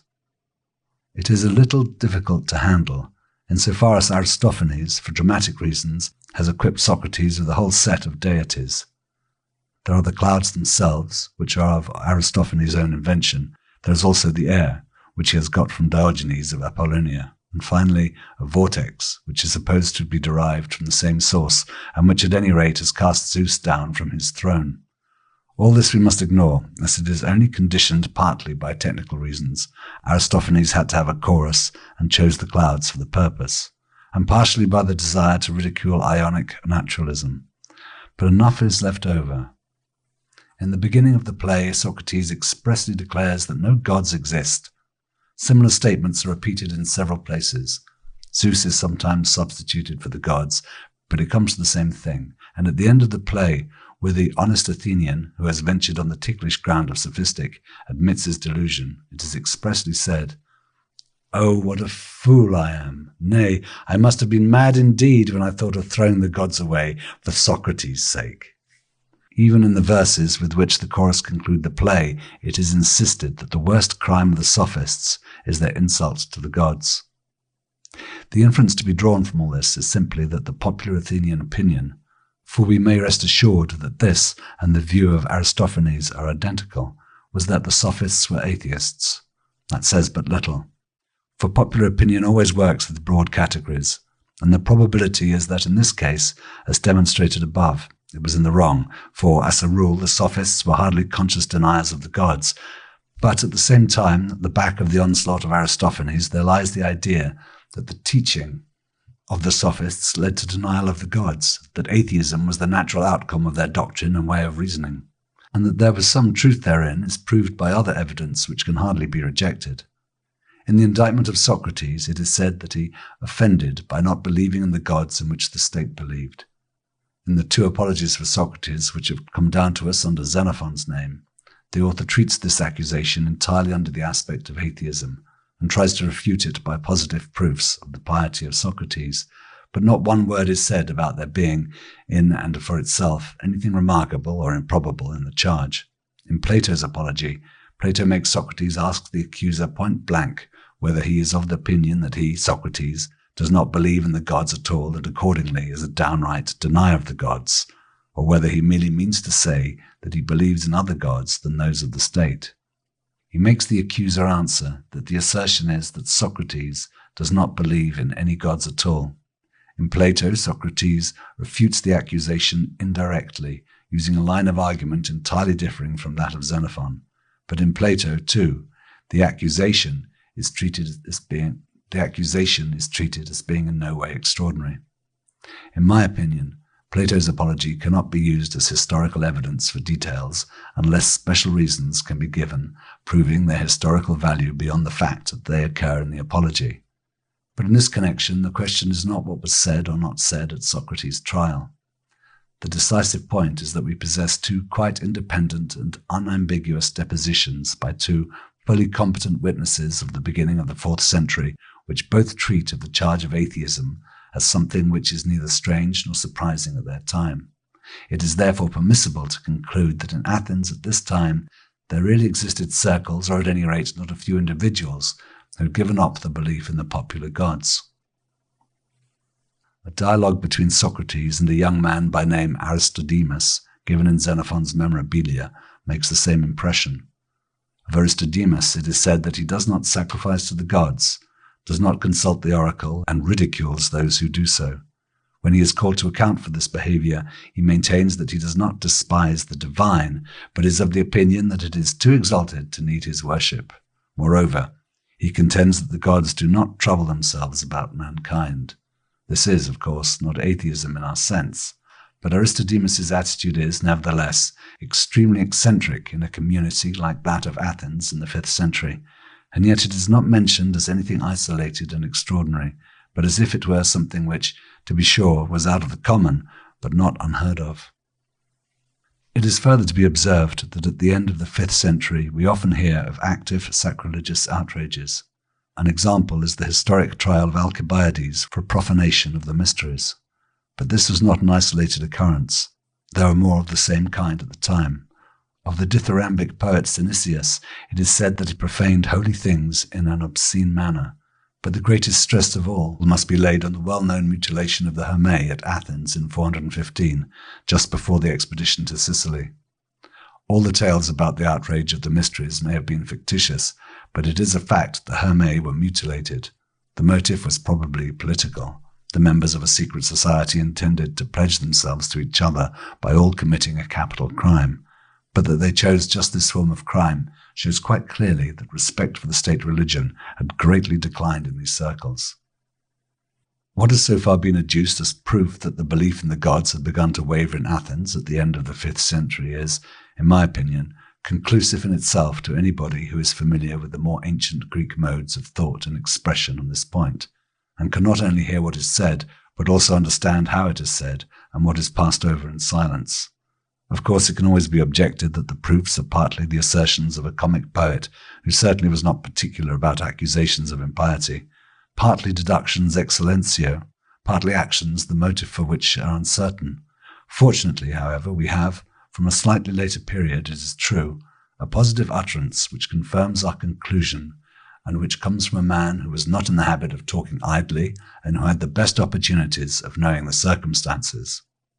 In the 10th book of his Laws, written shortly before his death, i.e. about the middle of the 4th century, Plato gives a detailed account of the question of irreligion seen from the point of view of penal legislation. He distinguishes here between 3 forms, namely denial of the existence of the gods, denial of the divine providence, whereas the existence of the gods is admitted, and finally the assumption that the gods exist and exercise providence, but that they allow themselves to be influenced by sacrifices and prayers. Of these 3 categories, the last is evidently directed against ancient popular belief itself. It does not, therefore, interest us in this connection. The second view, the denial of a providence, we have already met with in Xenophon in the character of Aristodemus, and in the sophist Thrasymachus. Euripides, too, sometimes alludes to it, though it was far from being his own opinion. Whether it amounted to denial of the gods or not was, in ancient times, the cause of much dispute. It is, of course, not atheism in our sense, but it is certainly evidence that belief in the gods is shaken. The first view, on the other hand, is sheer atheism. Plato consequently reckons with this as a serious danger to the community. He mentions it as a widespread view among the youth of his time, and in his legislation he sentences to death those who fail to be converted. It would seem certain, therefore, that there was, in reality, something in it after all. Plato does not confine himself to defining atheism and laying down the penalty for it. He at the same time, in accordance with a principle which he generally follows in the Laws, discusses it and tries to disprove it. In this way he happens to give us information, which is of special interest to us, of the proofs which were adduced by its followers. The argument is a twofold one. First comes the naturalistic proof. The heavenly bodies, according to the general and Plato's own view, the most certain deities, are inanimate natural objects. It is interesting to note that in speaking of this doctrine in detail, reference is clearly made to Anaxagoras. This confirms our aforementioned conjectures as to the character of his work. Plato was quite in a position to deal with Anaxagoras on the strength not only of what he said, but of what he passed over in silence. The second argument is the well-known sophistic one, that the gods are nomoi, not physae. They depend upon convention, which has nothing to do with reality. In this connection, the argument adds that what applies to the gods applies also to right and wrong, i.e., we find here in the Laws the view with which we are familiar from Callicles in the Gorgias, but with the missing link supplied. And Plato's development of this theme shows clearly just what a general historical consideration might lead us to expect, namely that it was naturalism and sophistic that jointly undermined the belief in the old gods.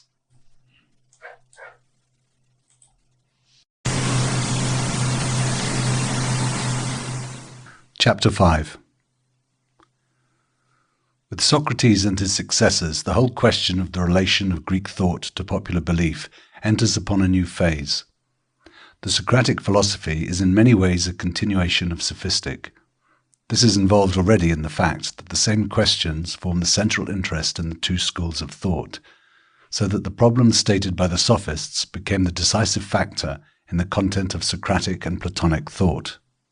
The Socratic schools at the same time took over the actual program of the sophists, namely the education of adolescents in the highest culture.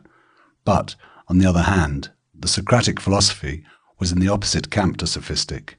On many points it represents a reaction against it, a recollection of the valuable elements contained in earlier Greek thought on life, especially human life, values which sophistic regarded with indifference or even hostility, and which were threatened with destruction if it should carry the day. This reactionary tendency in Socratic philosophy appears nowhere more plainly than in the field of religion. Under these circumstances, it is a peculiar irony of fate that the very originator of the new trend in Greek thought was charged with and sentenced for impiety. We have already mentioned the singular prelude to the indictment afforded by the comedy of Aristophanes. We have also remarked upon the futility of looking therein for any actual enlightenment on the Socratic point of view, and Plato makes Socrates state this with all necessary sharpness in the Apology. Hence what we may infer from the attack of Aristophanes is merely this, that the general public lumped Socrates together with the sophists, and more especially regarded him as a godless fellow. Unless this had been so, Aristophanes could not have introduced him as the chief character in his travesty. And without doubt it was this popular point of view which his accusers relied on when they actually included atheism as a count in their bill of indictment. It will, nevertheless, be necessary to dwell for a moment on this bill of indictment and the defence. The charge of impiety was a twofold one, partly for not believing in the gods the state believed in, partly for introducing new, demonic things. This latter act was directly punishable according to Attic law. What his accusers alluded to was the daemonion of Socrates. That they should have had any idea of what that was must be regarded as utterly out of the question, and whatever it may have been, and of this we shall have a word to say later, it had at any rate nothing whatever to do with atheism.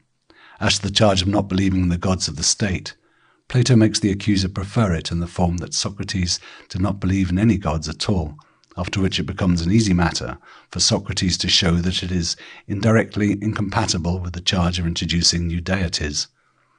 As ground for his accusation, the accuser states, in Plato, as before, that Socrates taught the same doctrine about the sun and moon as Anaxagoras. The whole of the passage in the Apology, in which the question of the denial of the gods is dealt with, a short dialogue between Socrates and the accuser, quite in the Socratic manner, historically speaking, carries little conviction, and we therefore dare not take it for granted that the charge either of atheism or of false doctrine about the sun and moon was put forward in that form. But that something about this latter point was mentioned during the trial must be regarded as probable, when we consider that Xenophon, too, defends Socrates at some length against the charge of concerning himself with speculations on nature. That he did not do so must be taken for certain, not only from the express evidence of Xenophon and Plato, but from the whole nature of the case. The accusation on this point was assuredly pure fabrication. There remains only what was no doubt also the main point, namely, the assertion of the pernicious influence of Socrates on the young, and the inference of irreligion to be drawn from it, an argument which it would be absurd to waste any words upon. The attack, then, affords no information about Socrates' personal point of view as regards belief in the gods, and the defence only very little. Both Xenophon and Plato give an account of Socrates' daemonion, but this point has so little relation to the charge of atheism that it is not worth examination. For the rest, Plato's defence is indirect. He makes Socrates refute his opponent, but does not let him say a word about his own point of view. Xenophon is more positive insofar as in the first place he asserts that Socrates worshipped the gods like any other good citizen, and more especially that he advised his friends to use the oracle. In the second place, that, though he lived in full publicity, no one ever saw him do or heard him say anything of an impious nature. All these assertions are assuredly correct, and they render it highly improbable that Socrates should have secretly abandoned the popular faith, but they tell us little that is positive about his views. Fortunately, we possess other means of getting to closer grips with the question. The way must be through a consideration of Socrates' whole conduct and his mode of thought. Here we at once come to the interesting negative fact that there is nothing in tradition to indicate that Socrates ever occupied himself with theological questions. To be sure, Xenophon has twice put into his mouth a whole theodicy, expressing an elaborate teleological view of nature, but that we dare not base anything upon this is now, I think, universally acknowledged. Plato, in the dialogue Euthyphron, makes him subject the popular notion of piety to a devastating criticism, but this, again, will not nowadays be regarded as historical by anybody. Everything we are told about Socrates, which bears the stamp of historical truth, indicates that he restricted himself to ethics and left theology alone. But this very fact is not without significance. It indicates that Socrates' aim was not to alter the religious views of his contemporaries. Since he did not do so, we may reasonably believe it was because they did not inconvenience him in what was most important to him, i.e., ethics. We may, however, perhaps go even a step farther. We may venture, I think, to maintain that so far from contemporary religion being a hindrance to Socrates in his occupation as a teacher of ethics, it was, on the contrary, an indispensable support to him, nay, an integral component of his fundamental ethical view. The object of Socrates in his relations with his fellow men was, on his own showing, for in this important point I think we can confidently rely upon Plato's apology, to make clear to them that they knew nothing. And when he was asked to say in what he himself differed from other people, he could mention only one thing, namely, that he was aware of his own ignorance. But his ignorance is not an ignorance of this thing or that. It is a radical ignorance, something involved in the essence of man as man. That is, in other words, it is determined by religion. In order to be at all intelligible and ethically applicable, it presupposes the conception of beings of whom the essence is knowledge.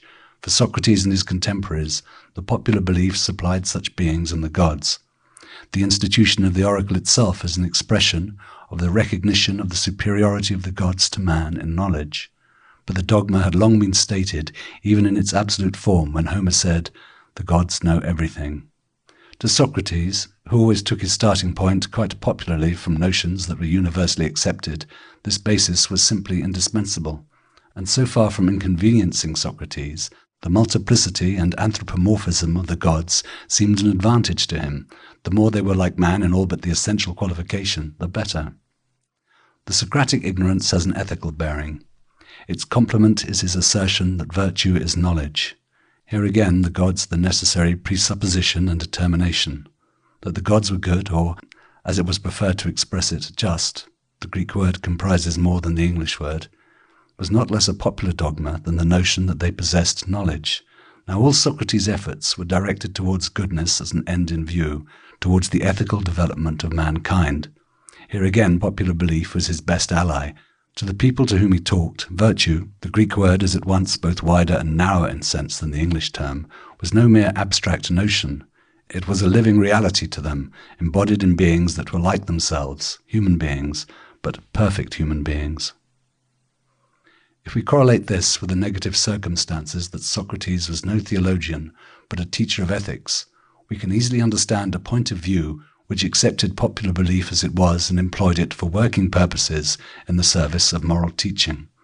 Such a point of view, moreover, gained extraordinary strength by the fact that it preserved continuity with earlier Greek religious thought. This latter, too, had been ethical in its bearing. It, too, had employed the gods in the service of its ethical aim. But its central idea was felicity, not virtue. Its starting point was the popular dogma of the felicity of the gods, not their justice.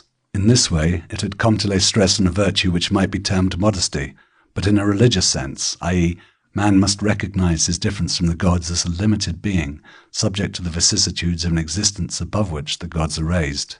Socrates says just the same, only that he puts knowledge or virtue, which to him was the same thing, in the place of felicity.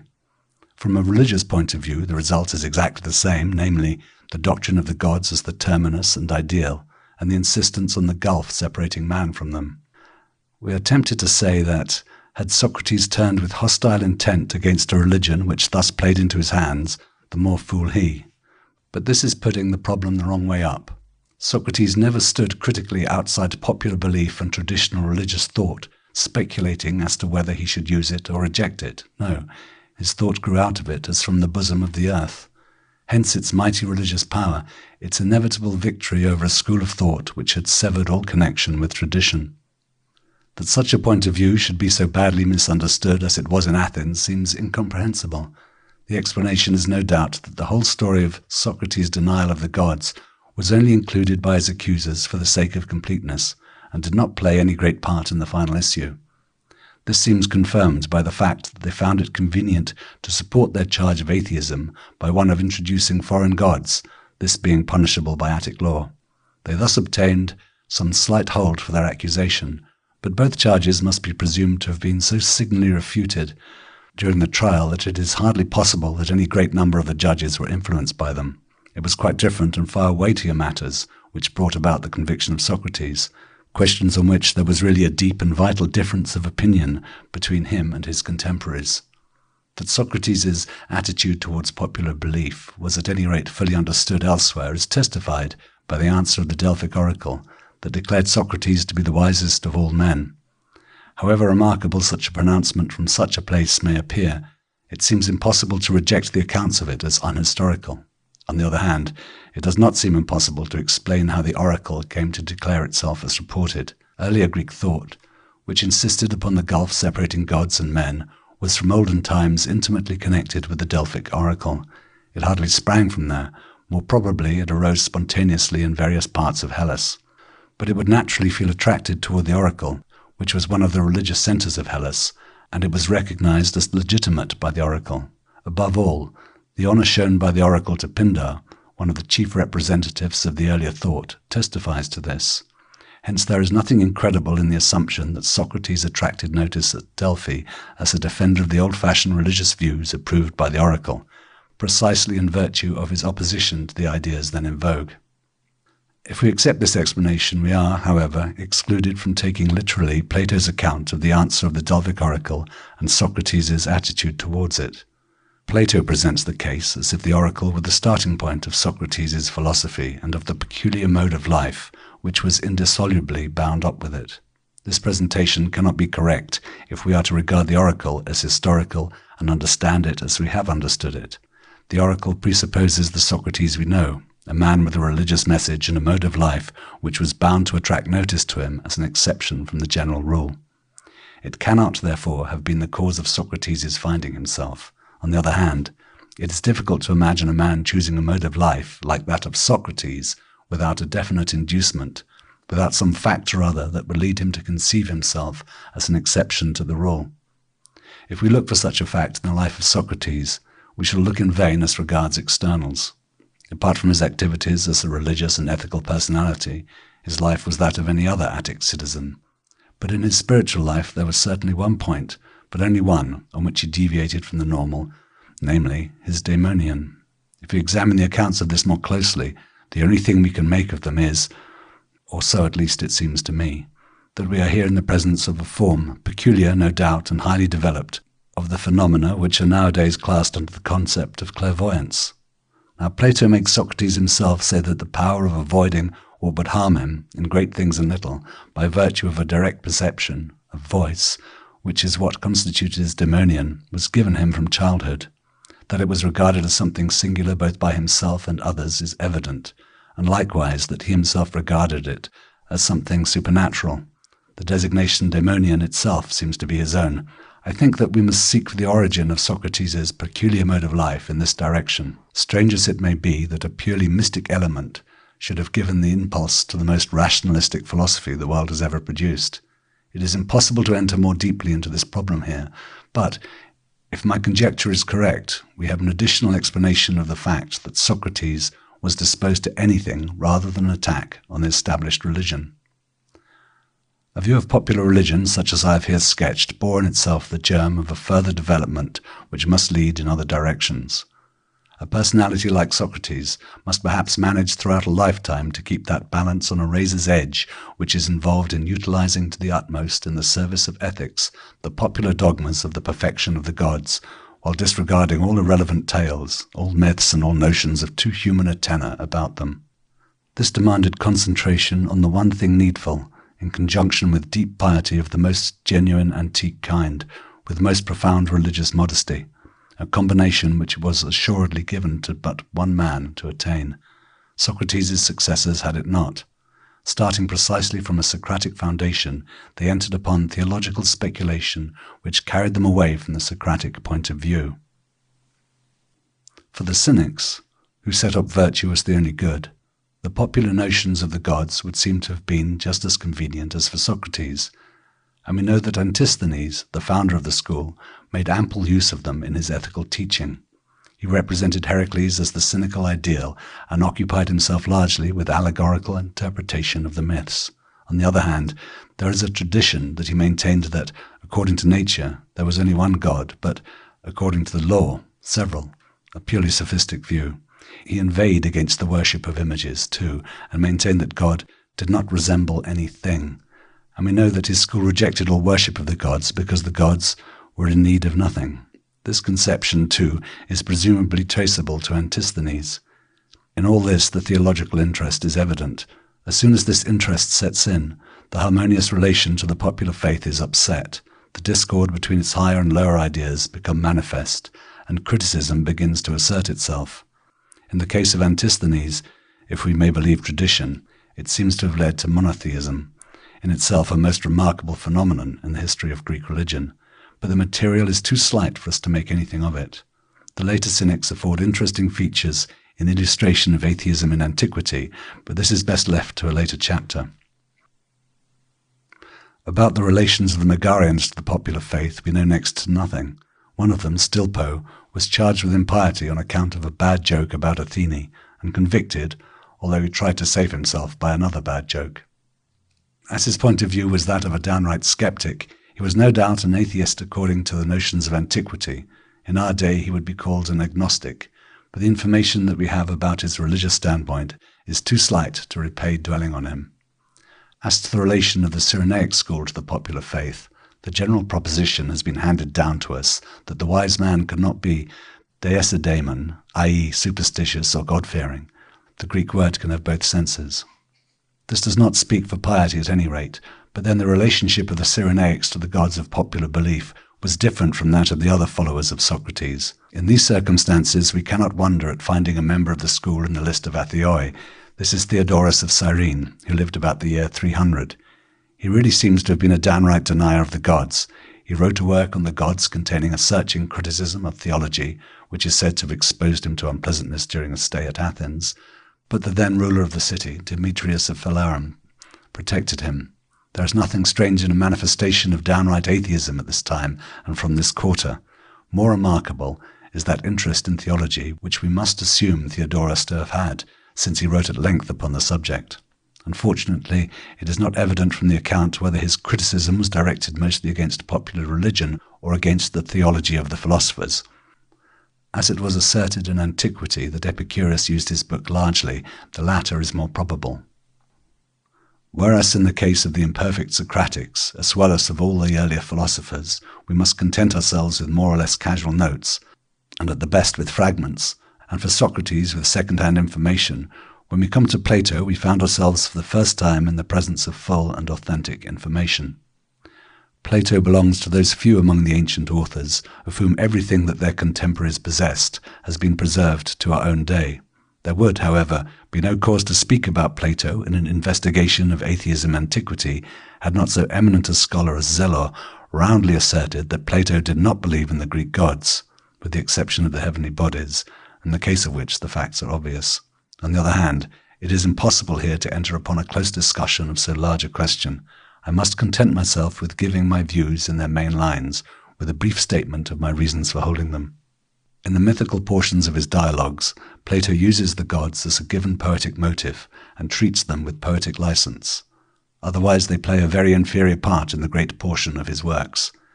In the Euthyphron, he gives a sharp criticism of the popular conception of piety, and in reality, at the same time, very seriously questions the importance and value of the existing form of worship. In his chief ethical work, The Gorgias, he subjects the fundamental problems of individual ethics to a close discussion without saying one word of their relation to religion. If we accept the mythic part at the end, the gods scarcely appear in the dialogue. Finally, in his Republic, he no doubt gives a detailed criticism of popular mythology as an element of education, and in the course of this also some positive definitions of the idea of God. But throughout the construction of his ideal community, he entirely disregards religion and worship, even if he occasionally takes it for granted that a cult of some sort exists, and in one place quite casually refers to the oracle at Delphi as authority for its organization in details. To this may further be added the negative point that he never in any of his works made Socrates define his position in regard to the sophistic treatment of the popular religion. In Plato's later works the case is different. In the construction of the universe described in the Timaeus, the gods have a definite and significant place, and in the Laws, Plato's last work, they play a leading part.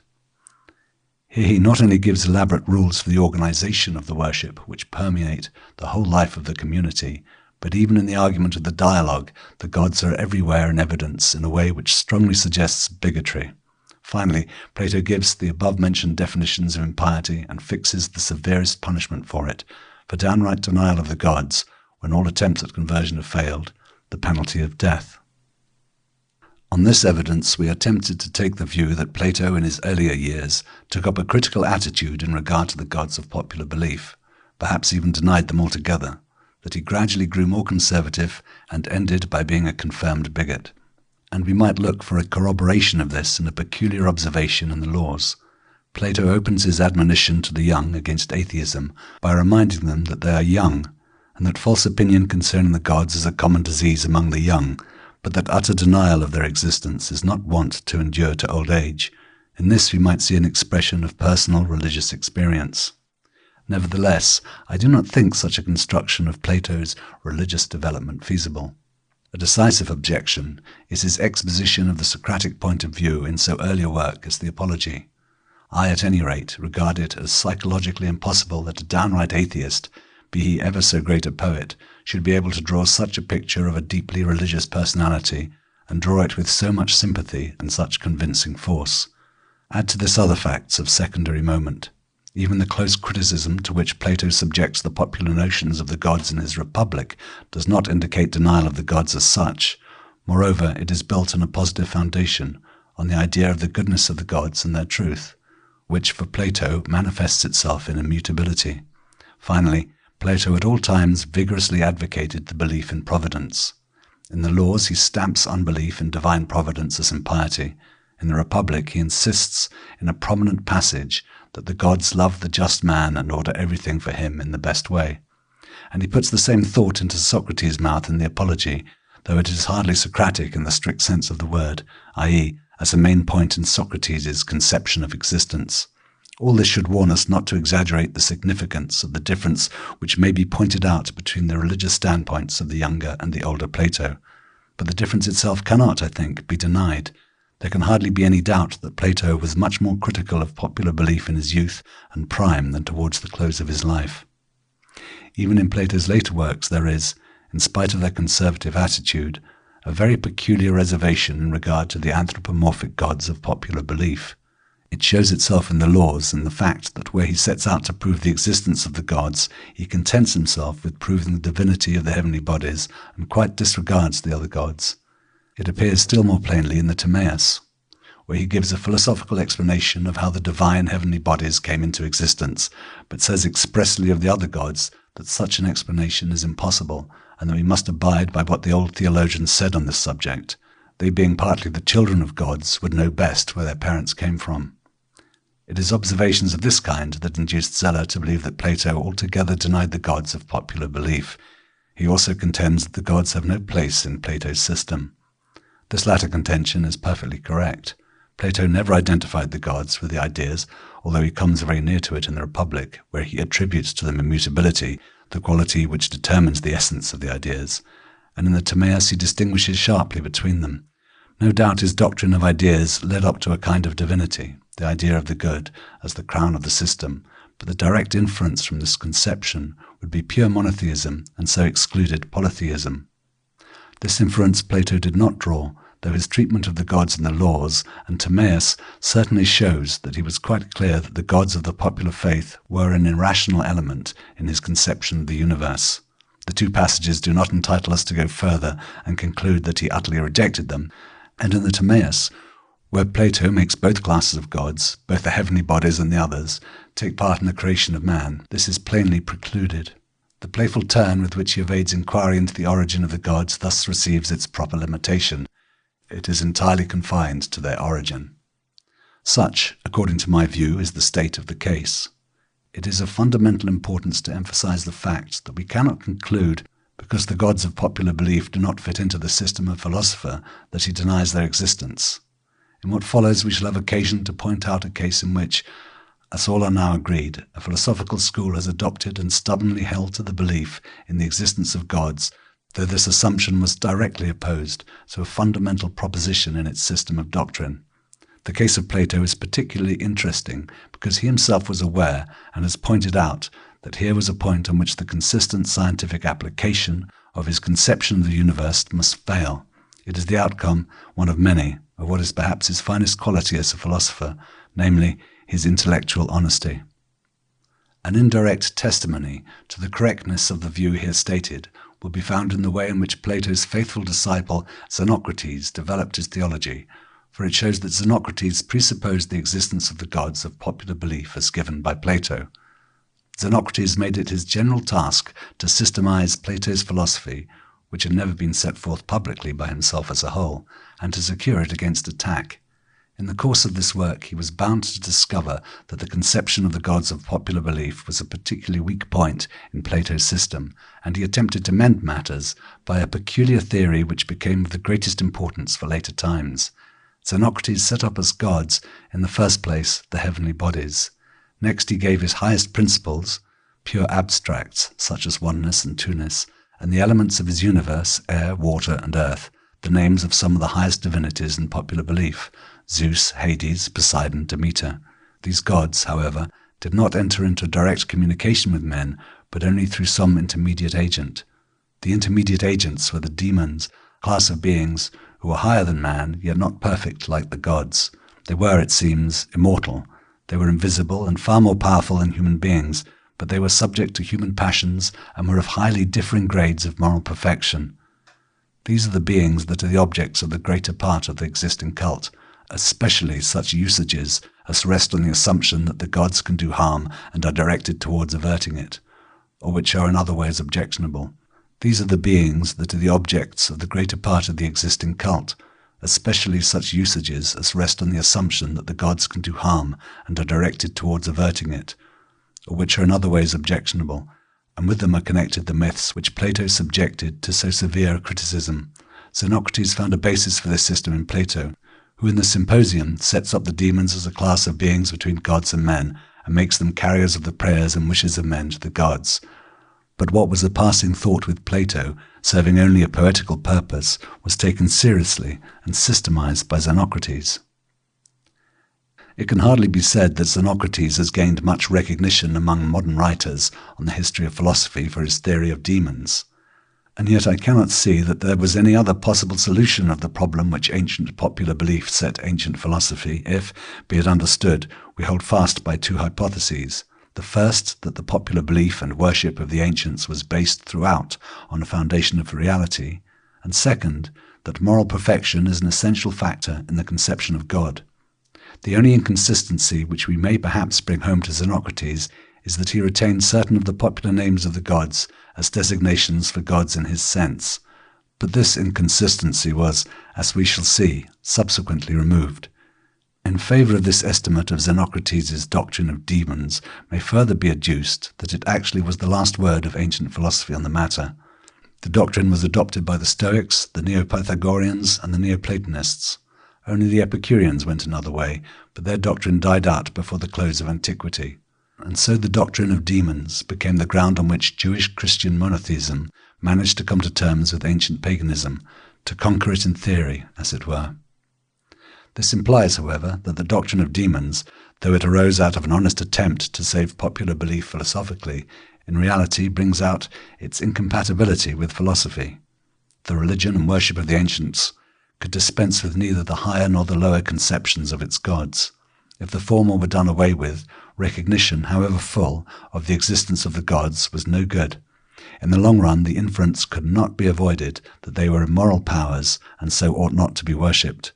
This was the inference drawn by Christianity in theory and enforced in practice, ultimately by main force. Aristotle is among the philosophers who were prosecuted for impiety. When the anti-Macedonian party came into power in Athens after the death of Alexander, there broke out a persecution against his adherents, and this was also directed against Aristotle. The basis of the charge against him was that he had shown divine honour after his death to the tyrant Hermias, whose guest he had been during a prolonged stay in Asia Minor. This seems to have been a fabrication, and at any rate has nothing to do with atheism. In the writings of Aristotle, as they were then generally known, it would assuredly have been impossible to find any ground for a charge of atheism. Nevertheless, Aristotle is one of the philosophers about whose faith in the gods of popular religion well-founded doubts may be raised. Like Plato, he acknowledged the divinity of the heavenly bodies on the ground that they must have a soul since they had independent motion. Further, he had a kind of supreme God who, himself unmoved, is the cause of all movement, and whose constituent quality is reason. As regards the gods of popular belief, in his ethics and his politics he assumes public worship to be a necessary constituent of the life of the individual and the community. He gave no grounds for this assumption. On the contrary, he expressly declared that it was a question which ought not to be discussed at all. He who stirs up doubts whether honour should be paid to the gods is in need not of teaching, but of punishment. That he himself took part in worship is evident from his will. Further, in his ethical works, he took the conceptions of the gods almost in the same way as we have assumed that Socrates did, i.e., as the ethical ideal and determining the limits of the human. He never entered upon an elaborate criticism of the lower elements of popular religion, such as Plato gave. So far everything is in admirable order. But if we look more closely at things, there is nevertheless nearly always a little but in Aristotle's utterances about the gods. Where he operates with popular notions, he prefers to speak hypothetically or to refer to what is generally assumed, or he is content to use only definitions which will also agree with his own philosophical conception of God. But he goes further. In a few places in his writings there are utterances which it seems can only be interpreted as a radical denial of the popular religion. The most important of them deserves to be quoted in extenso. A tradition has been handed down from the ancients and from the most primitive times, and left to later ages in the form of myth, that these substances, i.e. sky and heavenly bodies, are gods, and that the divine embraces all nature. The rest consists in legendary additions intended to impress the multitude and serve the purposes of legislation and the common weal.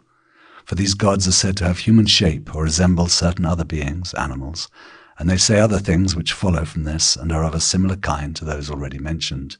But if we disregard all this and restrict ourselves to the first point, that they thought that the first substances were gods, we must acknowledge that it is a divinely inspired saying, and as, in all probability, every art and science has been discovered many times, as far as it is possible, and has perished again, so these notions too may have been preserved till now as relics of those times.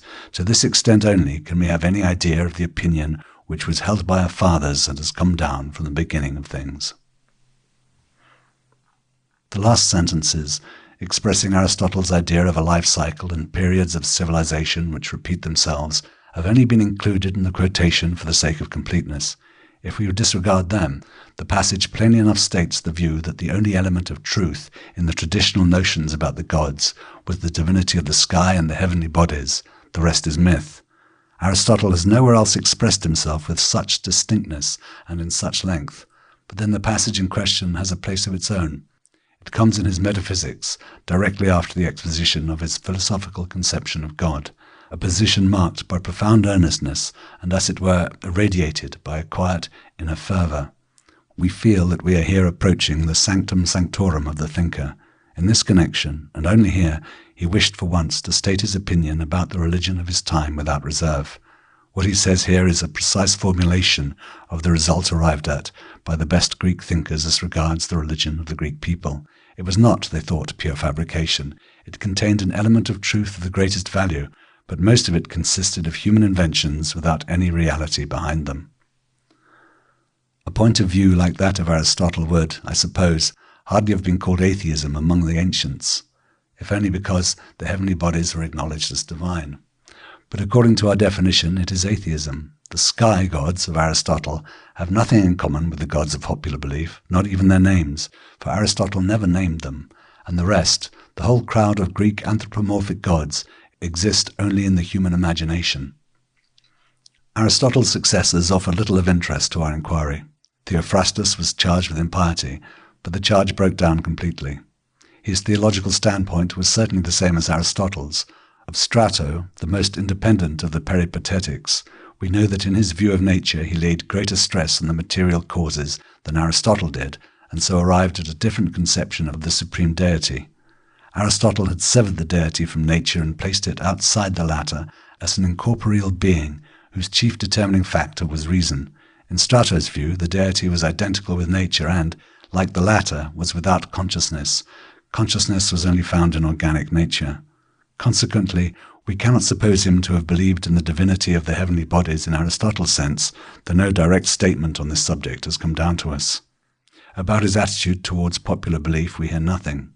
A denial of the popular gods is not necessarily implied in Strato's theory, but seems reasonable in itself and is further rendered probable by the fact that all writers seem to take it for granted that Strato knew no god other than the whole of nature.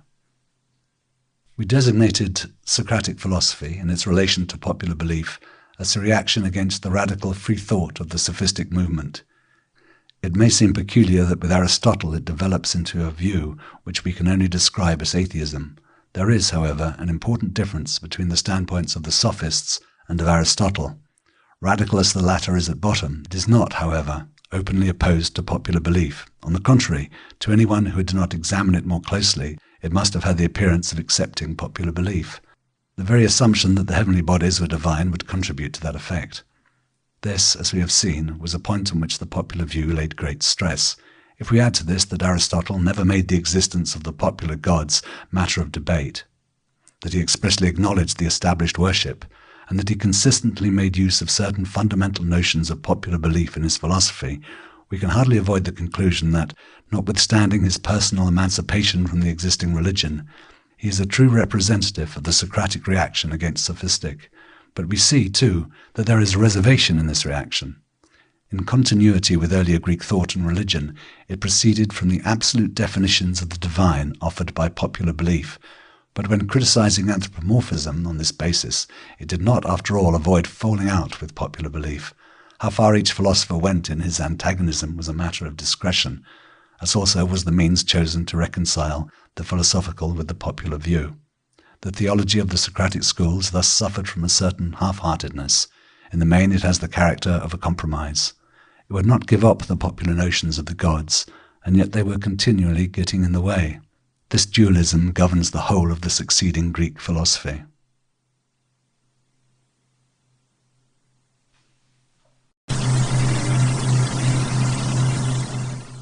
Chapter 6.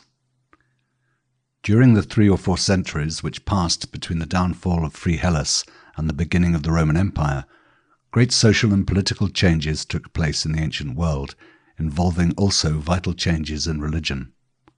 The chief phenomenon in this field, the invasion of foreign, especially Oriental religions into Hellas, does not come within the scope of this investigation. On the one hand, it is an expression of dissatisfaction with the old gods. On the other, the intrusion of new gods would contribute to the ousting of the old ones. There is no question of atheism here. It is only a change within polytheism. But apart from this change, there is evidence that the old faith had lost its hold on men's minds to no inconsiderable extent. Here, too, there is hardly any question of atheism, properly speaking, but as a background to the not very numerous evidences of such atheism in our period, we cannot well ignore the decline of the popular faith. Our investigation is rendered difficult in this point, and generally within this period, by the lack of direct evidence. Of the rich Hellenistic literature, almost everything has been lost, and we are restricted to reports and fragments. In order to gain a concrete starting point, we will begin with a quotation from the historian Polybius, so to speak the only Greek prose author of the earlier Hellenistic period of whose works considerable and connected portions are preserved. Polybius wrote in the latter half of the 2nd century a history of the world in which Rome took the dominant place. Here he gave, among other things, a detailed description of the Roman constitution, and thus came to touch upon the state of religion in Rome as compared with that in Greece. He says on the subject, "The greatest advantage of the Roman constitution seems to me to lie in its conception of the gods, and I believe that what among other peoples is despised is what holds together the Roman power, I mean superstition. For this feature has by them been developed so far in the direction of the horrible and has so permeated both private and public life that it is quite unique. Many will perhaps find this strange, but I think they have acted so with an eye to the mass of the people. For if it were possible to compose a state of reasonable people, such a procedure would no doubt be unnecessary. But as every people regarded as a mass is easily impressed and full of criminal instincts, unreasonable violence and fierce passions, there is nothing to be done but to keep the masses under by vague fears and such like hocus pocus. Therefore it is my opinion that it was not without good reason or by mere chance that the ancients imparted to the masses the notions of the gods and the underworld, but rather is it thoughtless and irrational when nowadays we seek to destroy them." As a proof of this last statement follows a comparison between the state of public morals in Greece and in Rome. In Greece you cannot trust a man with a few £100 without 10 notaries and as many seals and double the number of witnesses. In Rome, great public treasure is administered with honesty, merely under the safeguard of an oath. As we see, this passage contains direct evidence that in the 2nd century in Hellas, in contradistinction to Rome, there was an attempt to break down the belief in the gods. By his "we," Polybius evidently referred especially to the leading political circles. He knew these circles from personal experience, and his testimony has all the more weight because he does not come forward in the role of the orthodox man, complaining in the usual way of the impiety of his contemporaries. On the contrary, he speaks as the educated and enlightened man, to whom it is a matter of course that all this talk about the gods and the underworld is a myth which nobody among the better classes takes seriously. This is a tone we have not heard before, and it is a strong indirect testimony to the fact that Polybius is not wrong when he speaks of disbelief among the upper classes of Greece. In this connection, the work of Polybius has a certain interest on another point, where earlier and later authors would speak of the intervention of the gods in the march of history. He operates as a rule with an idea which he calls tyche. The word is untranslatable when used in this way. It is something between chance, fortune, and fate. It is more comprehensive and more personal than chance. It has not the immutable, the law-bound character of fate. Rather, it denotes the incalculability, the capriciousness associated, especially in early usage, with the word fortune, but without the tendency of this word to be used in a good sense. This tyche religion, if we may use this expression, was not new in Hellas. Quite early we find Tyche worshipped as a goddess among the other deities, and it is an old notion that the gods send good fortune, a notion which sets its mark on a series of established phrases in private and public life. But what is of interest here is that shifting of religious ideas in the course of which Tyche drives the gods into the background. We find indications of this as early as Thucydides. In his view of history, he lays the main stress certainly on human initiative, and not least on rational calculation as the cause of events. But where he is obliged to reckon with an element independent of human efforts, he calls it Tyche and not the immortal gods. A somewhat similar view we find in another great political author of the stage of transition to our period, namely Demosthenes. Demosthenes, of course, employs the official apparatus of gods. He invokes them on solemn occasions. He quotes their authority in support of his assertions. Once he even reported a revelation which he had in a dream.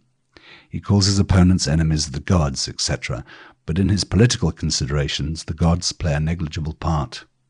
The factors with which he reckons as a rule are merely political forces. Where he is compelled to bring forward elements which man cannot control, he shows a preference for Tyche. He certainly occasionally identifies her with the favour of the gods, but in such a way as to give the impression that it is only a façon de parler. Direct pronouncements of a free-thinking kind one would not expect from an orator and a statesman, and yet Demosthenes was once bold enough to say that Pythia, the mouthpiece of the Delphic oracle, was a partisan of Macedonia, an utterance which his opponent, Aeschines, who liked to parade his orthodoxy, did not omit to cast in his teeth. On the whole, Aeschines liked to represent Demosthenes as a godless fellow, and it is not perhaps without significance that the latter never directly replied to such attacks, or indirectly did anything to impair their force. During the violent revolutions that took place in Hellas under Alexander the Great and his successors, and the instability of social and political conditions consequent thereon, the Tyche religion received a fresh impetus. With one stroke, Hellas was flung into world politics. Everything grew to colossal proportions in comparison with earlier conditions. The small Hellenic city-states that had hitherto been each for itself a world shrank into nothing. It is as if the old gods could not keep pace with this violent process of expansion. Men felt a craving for a wider and more comprehensive religious concept to answer to the changed conditions, and such an idea was found in the idea of Tyche.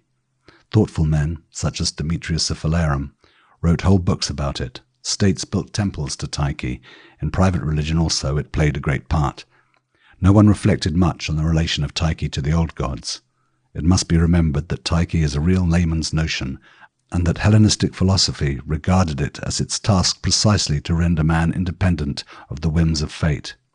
Sometimes, however, we find a positive statement of the view that Tyche ruled over the gods also. It is characteristic of the state of affairs. Men did not want to relinquish the old gods, but could not any longer allow them the leading place. If we return for a moment to Polybius, we shall find that his conception of Tyche strikingly illustrates the distance between him and Thucydides. In the introduction to his work, on its first page, he points out that the universally acknowledged task of historical writing is partly to educate people for political activities, partly to teach them to bear the vicissitudes of fortune with fortitude by reminding them of the lot of others. And subsequently, when he passes on to his main theme, the foundation of the Roman world empire, after having explained the plan of his works, he says, "So far then, our plan. But the cooperation of fortune is still needed if my life is to be long enough for me to accomplish my purpose." An earlier or a later author would here either have left the higher powers out of the game altogether, or would have used an expression showing more submission to the gods of the popular faith. In a later author, Pliny the Elder, we again find a characteristic utterance throwing light upon the significance of the Tyche religion. After a very free-thinking survey of the popular notions regarding the gods, Pliny says, "As an intermediate position between these two views, that there is a divine providence and that there is none, men have themselves invented another divine power in order that speculation about the deity might become still more uncertain. Throughout the world, in every place, at every hour of the day, fortune alone is invoked and named by every mouth. She alone is accused, she bears the guilt of everything. Of her only do we think. To her is all praise, to her all blame. And she is worshipped with railing words. She is deemed inconstant, by many even blind. She is fickle, unstable, uncertain, changeable, giving her favours to the unworthy. To her is imputed every loss, every gain. In all the accounts of life, she alone fills up both the debit and the credit side, and we are so subject to chance that chance itself becomes our God, and again proves the incertitude of the deity." Even if a great deal of this may be put down to rhetoric, by which Pliny was easily carried away, the solid fact itself remains that he felt justified in speaking as if Dame Fortune had dethroned all the old gods. That this view of life must have persisted very tenaciously, even down to a time when a strong reaction in the direction of positive religious feeling had set in, is proved by the romances of the time. The novels of the ancients were in general poor productions.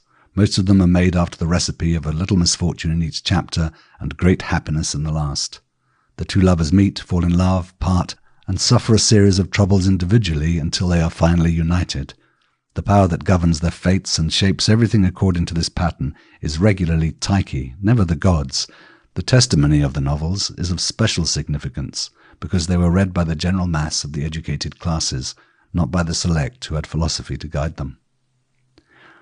Another testimony to the weakening of popular faith in the Hellenistic age is the decay of the institution of the oracle. This also is of early date.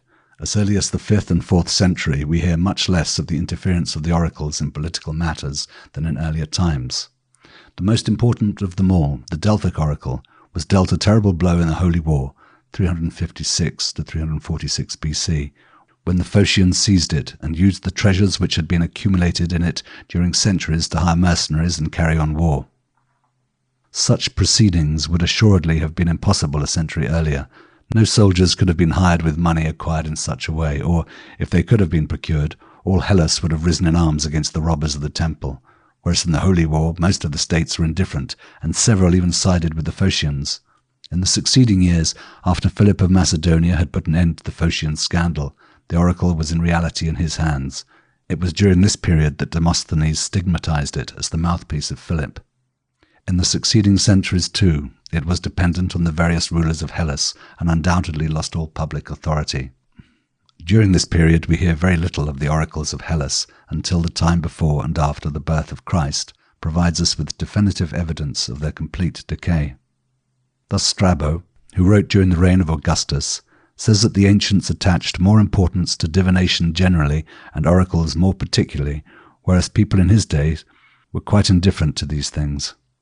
He gave us the reason that the Romans were content to use the Sibylline books and their own system of divination.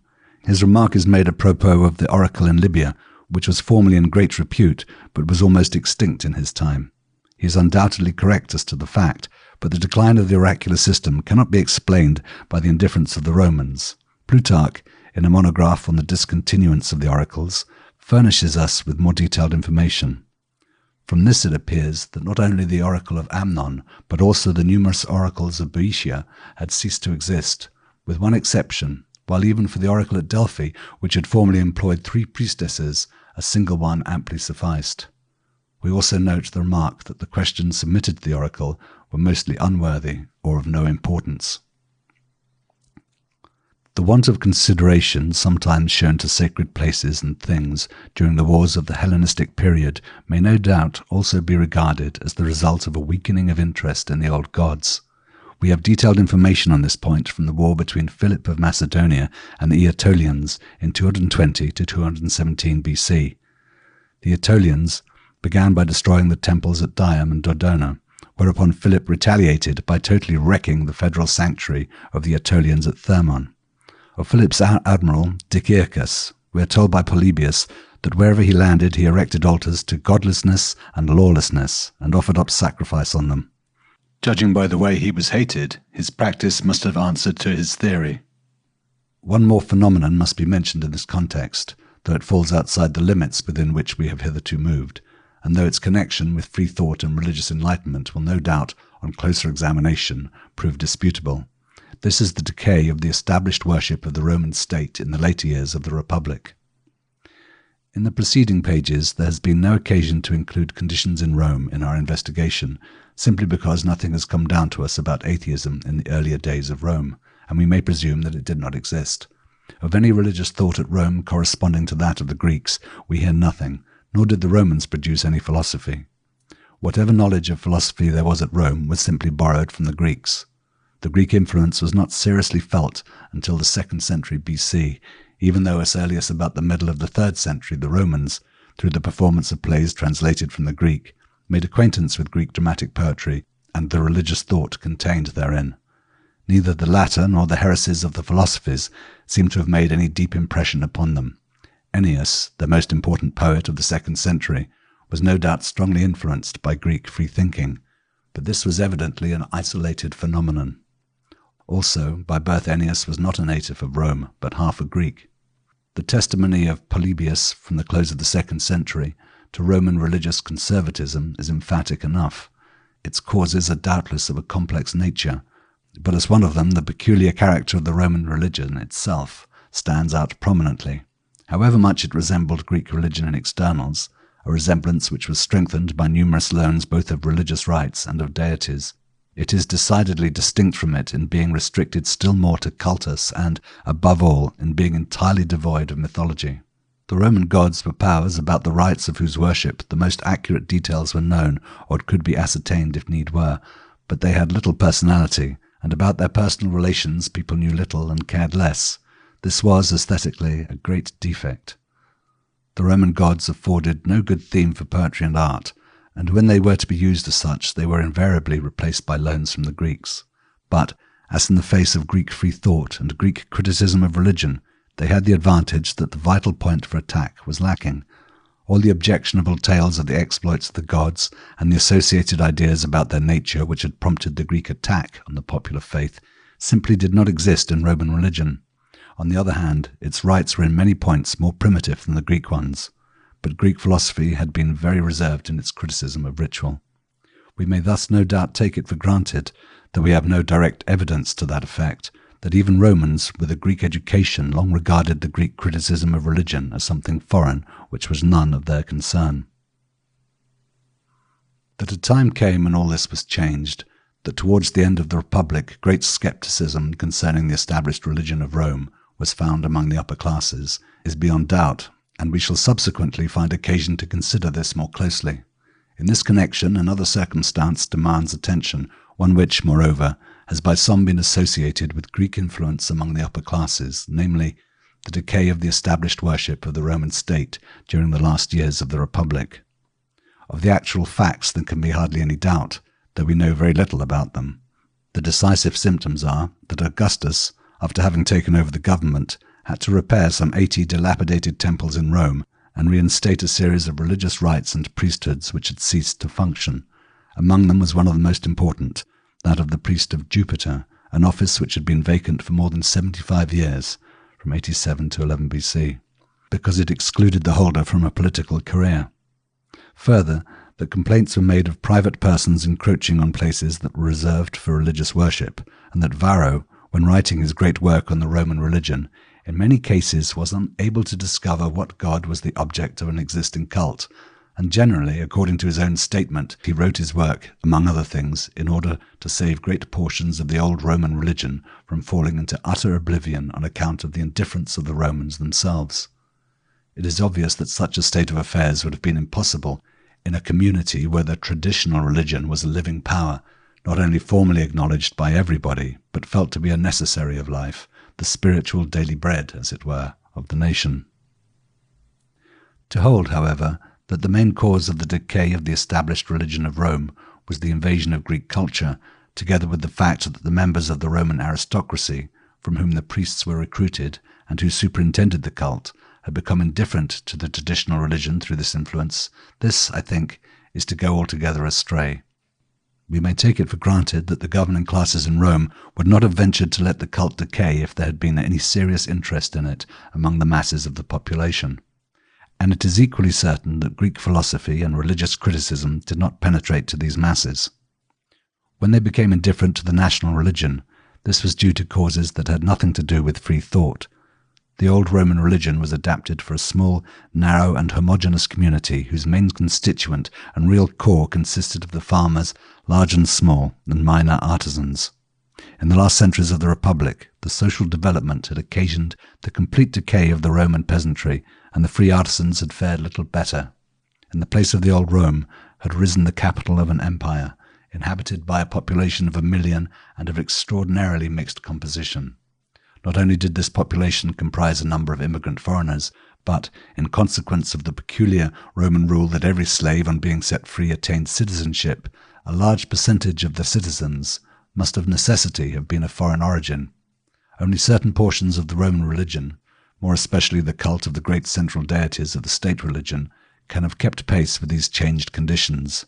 The remainder had in reality lost all hold on Roman society as it had developed in process of time, and was only kept alive by force of habit. To this must be added the peculiar Roman mixture of mobility and conservatism in religious matters. The Roman superstition and uncertainty in regard to the gods led on the one hand to a continual setting up of new cults and new sanctuaries, and on the other hand to a fear of letting any of the old cults die out. In consequence thereof, a great deal of dead and worthless ritual material must have accumulated in Rome in the course of centuries, and was of course in the way during the rapid development of the city in the last century of the Republic. Things must gradually have come to such a pass that a thorough reform, above all a reduction of the whole cult, had become a necessity. To introduce such a reform, the republican government was just as unsuited as it was to carry out all the other tasks imposed by the development of the empire and the capital at that time. On this point, however, it must not be forgotten that the governing class not only lacked ability, for political reasons, to carry out serious reforms, but also the will to do so, on account of religious indifference, and so let things go altogether to the bad. The consequence was anarchy, in this as in all other spheres at that time, but at the same time, the tendency towards the only sensible issue, a restriction of the old Roman state cult, is plainly evident. The simultaneous, strong infusion of foreign religions was unavoidable in the mixed population of the capital. That these influences also affected the lower classes of the citizens is at any rate a proof that they were not indifferent to religion. In its main outlines, this is all the information that I have been able to glean about the general decline of the belief in the gods during the Hellenistic period. Judging from such information, we should expect to find strong tendencies to atheism in the philosophy of the period. These anticipations are, however, doomed to disappointment. The ruling philosophical schools, on the whole, preserved a friendly attitude towards the gods, the popular faith, and especially towards their worship, although they only accepted the existing religion with strict reservation. Most characteristic, but least consistent and original, was the attitude of the Stoic school. The Stoics were pantheists. Their deity was a substance which they designated as fire, but which, it must be admitted, differed greatly from fire as an element. It permeated the entire world. It had produced the world out of itself, and it absorbed it again, and this process was repeated to eternity. The divine fire was also reason, and as such the cause of the harmony of the world order. What of conscious reason was found in the world was part of the divine reason. Though in this scheme of things there was in the abstract plenty of room for the gods of popular belief, nevertheless the Stoics did not in reality acknowledge them. In principle, their standpoint was the same as Aristotle's. They supposed the heavenly bodies to be divine, but all the rest, namely, the anthropomorphic gods, were nothing to them. In their explanation of the origin of the gods, they went beyond Aristotle, but their doctrine was not always the same on this point. The earlier Stoics regarded mythology and all theology as human inventions, but not arbitrary inventions. Mythology, they thought, should be understood allegorically. It was the naive expression partly of a correct conception of nature, partly of ethical and metaphysical truths. Strictly speaking, men had always been Stoics, though in an imperfect way. This point of view was elaborated in detail by the first Stoics, who took their stand partly on the earlier naturalism, which had already broken the ground in this direction, and partly on sophistic, so that they even brought into vogue again the theory of Prodicus, that the gods were a hypostasis of the benefits of civilization. Such a standpoint could not of course be maintained without arbitrariness and absurdities which exposed it to embarrassing criticism.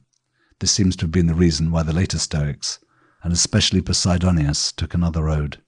They adopted the doctrine of Xenocrates with regard to demons and developed it in fantastic forms. The earlier method was not, however, given up, and at the time of Cicero we find both views represented in the doctrine of the school. Such is the appearance of the theory. In both its forms it is evidently an attempt to meet popular belief halfway from a standpoint which is really beyond it. This tendency is seen even more plainly in the practice of the Stoics. They recognized public worship and insisted on its advantages. In their moral reflections they employed the gods as ideals in a Socratic manner, regardless of the fact that in their theory they did not really allow for gods who were ideal men. Nay, they even went to the length of giving up their philosophical deity, the universal reason, the name of Zeus by preference, though it had nothing but the name in common with the Olympian ruler of gods and men. This pervading ambiguity brought much well-deserved reproof on the Stoics, even in ancient times, but, however unattractive it may seem to us, it is of significance as a manifestation of the great hold popular belief continued to have even on the minds of the upper classes, for it was to these that the Stoics appealed. Far more original and consistent is the Epicurean attitude towards the popular faith. Epicurus unreservedly acknowledged its foundation, i.e. the existence of anthropomorphic beings of a higher order than man. His gods had human shape, but they were eternal and blessed. In the latter definition was included, according to the ethical ideas of Epicurus, the idea that the gods were free from every care, including taking an interest in nature or in human affairs. They were entirely out of the world, a fact to which Epicurus gave expression by placing them in the empty spaces between the infinite number of spherical worlds which he assumed. There his gods lived in bliss like ideal Epicureans. Lucretius, the only poet of this school, extolled them in splendid verse, whose motif he borrowed from Homer's description of Olympus. In this way, Epicurus also managed to uphold public worship itself. It could not, of course, have any practical aim, but it was justified as an expression of the respect man owed to beings whose existence expressed the human ideal. The reasons why Epicurus assumed this attitude towards popular belief are simple enough. He maintained that the evidence of sensual perception was the basis of all knowledge, and he thought that the senses, through dreams, gave evidence of the existence of the gods. And in the popular ideas of the bliss of the gods, he found his ethical ideal directly confirmed. As regards their eternity, the case was more difficult. The basis of his system was the theory that everything was made of atoms, and that only the atoms as such, not the bodies composed of the atoms, were eternal. He conceived the gods, too, as made of atoms. Nevertheless, he held that they were eternal.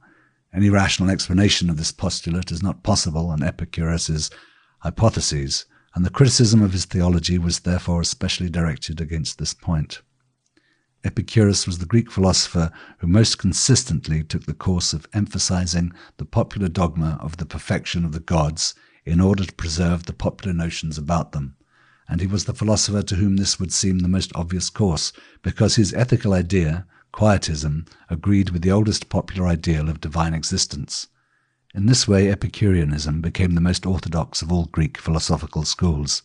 If nevertheless Epicurus did not escape the charge of atheism, the sole reason is that his whole theology was denounced offhand as hypocrisy. It was assumed to be set up by him only to shield himself against a charge of impiety, not to be his actual belief. This accusation is now universally acknowledged to be unjustified, and the Epicureans had no difficulty in rebutting it with interest. They took special delight in pointing out that the theology of the other schools was much more remote from popular belief than theirs, nay, in spite of recognition of the existing religion, was in truth fundamentally at variance with it. But in reality their own was in no better case. Gods who did not trouble in the least about human affairs were beings for whom popular belief had no use. It made no difference that Epicurus's definition of the nature of the gods was the direct outcome of a fundamental doctrine of popular belief. Popular religion will not tolerate pedantry.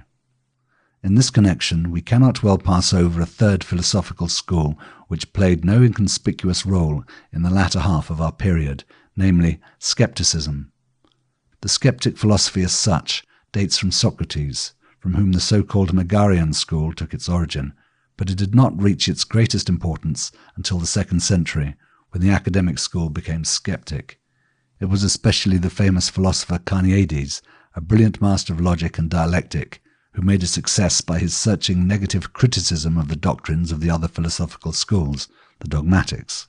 For such criticism, the theology of the philosophers was a grateful subject, and Carneades did not spare it. Hear us in all the investigations of the skeptics. The theoretical result was that no scientific certainty could be attained.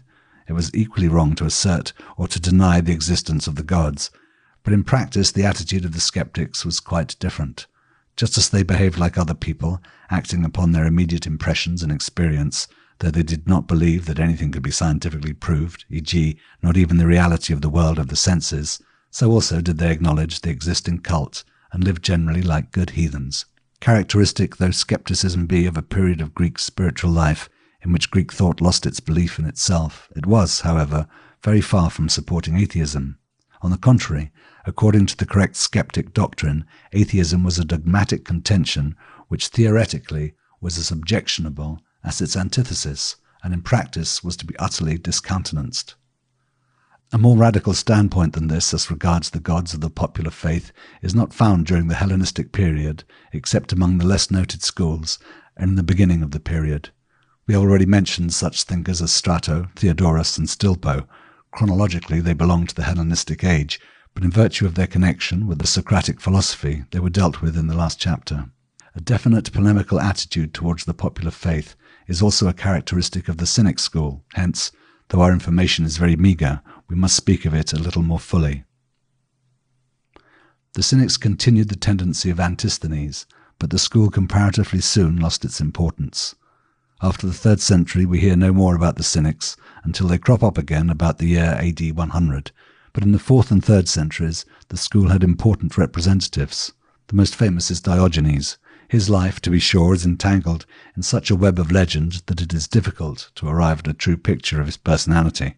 Of his attitude towards popular belief we know one thing, that he did not take part in the worship of the gods. This was a general principle of the Cynics. Their argument was that the gods were in need of nothing. See above. If we find him accused of atheism, in an anecdote of very doubtful value, it may, if there is anything in it, be due to his rejection of worship.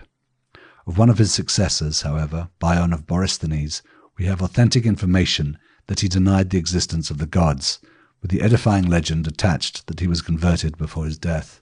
But we also hear of Bion that he was a disciple of the atheist Theodorus, and other facts go to suggest that Bion united Cynic and hedonistic principles in his mode of life, a compromise that was not so unlikely as might be supposed. Bion's attitude cannot therefore be taken as typical of Cynicism.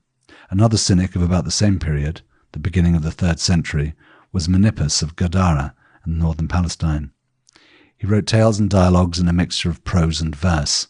The contents were satirical, the satire being directed against the contemporary philosophers and their doctrines, and against the popular notions of the gods.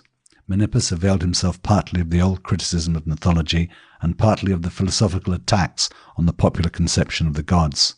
The only novelty was the facetious form in which he concealed the sting of serious criticism. It is impossible to decide whether he positively denied the existence of the gods, but his satire on the popular notions and its success among his contemporaries at least testifies to the weakening of the popular faith among the educated classes.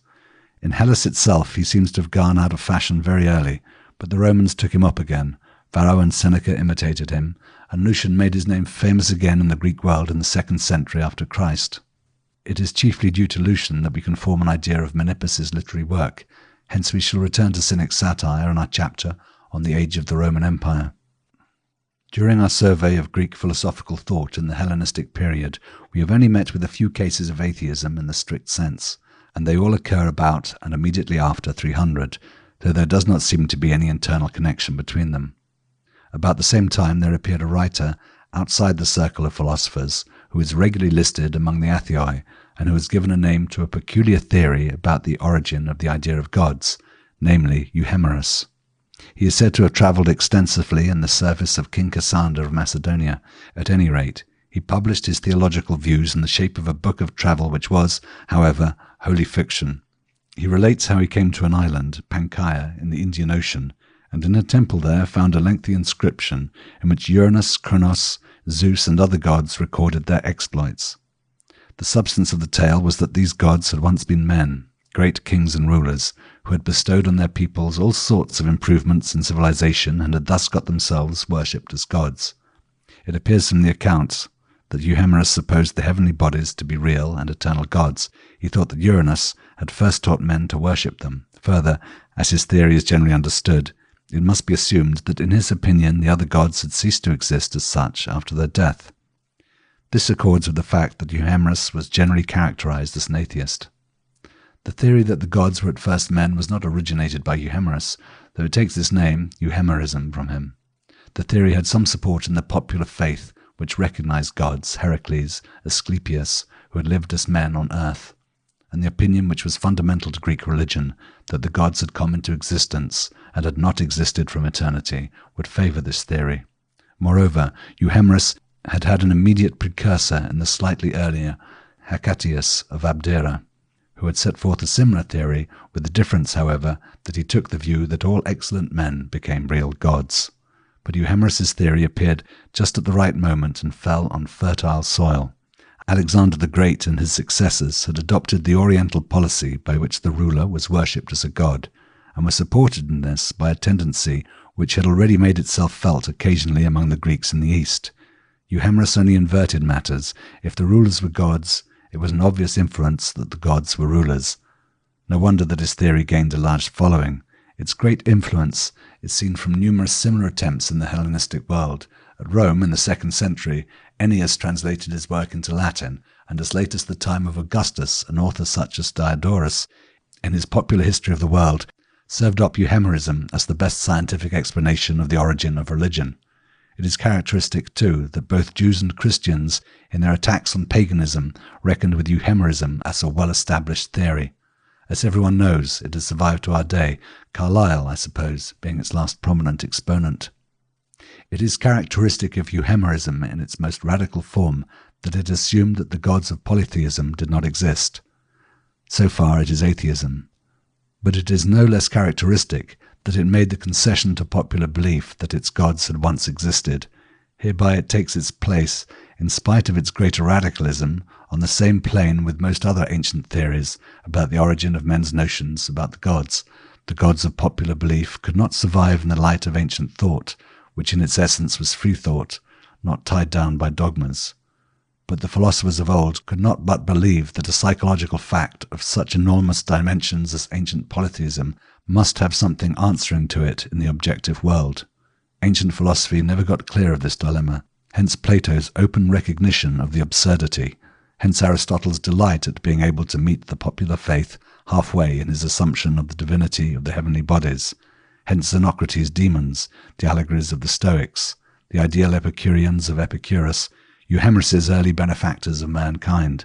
And we may say that the more the Greeks got to know the world about them, the more they were confirmed in their view, for in the varied multiplicity of polytheism they found the same principle everywhere, the same belief in a multitude of beings of a higher order than man.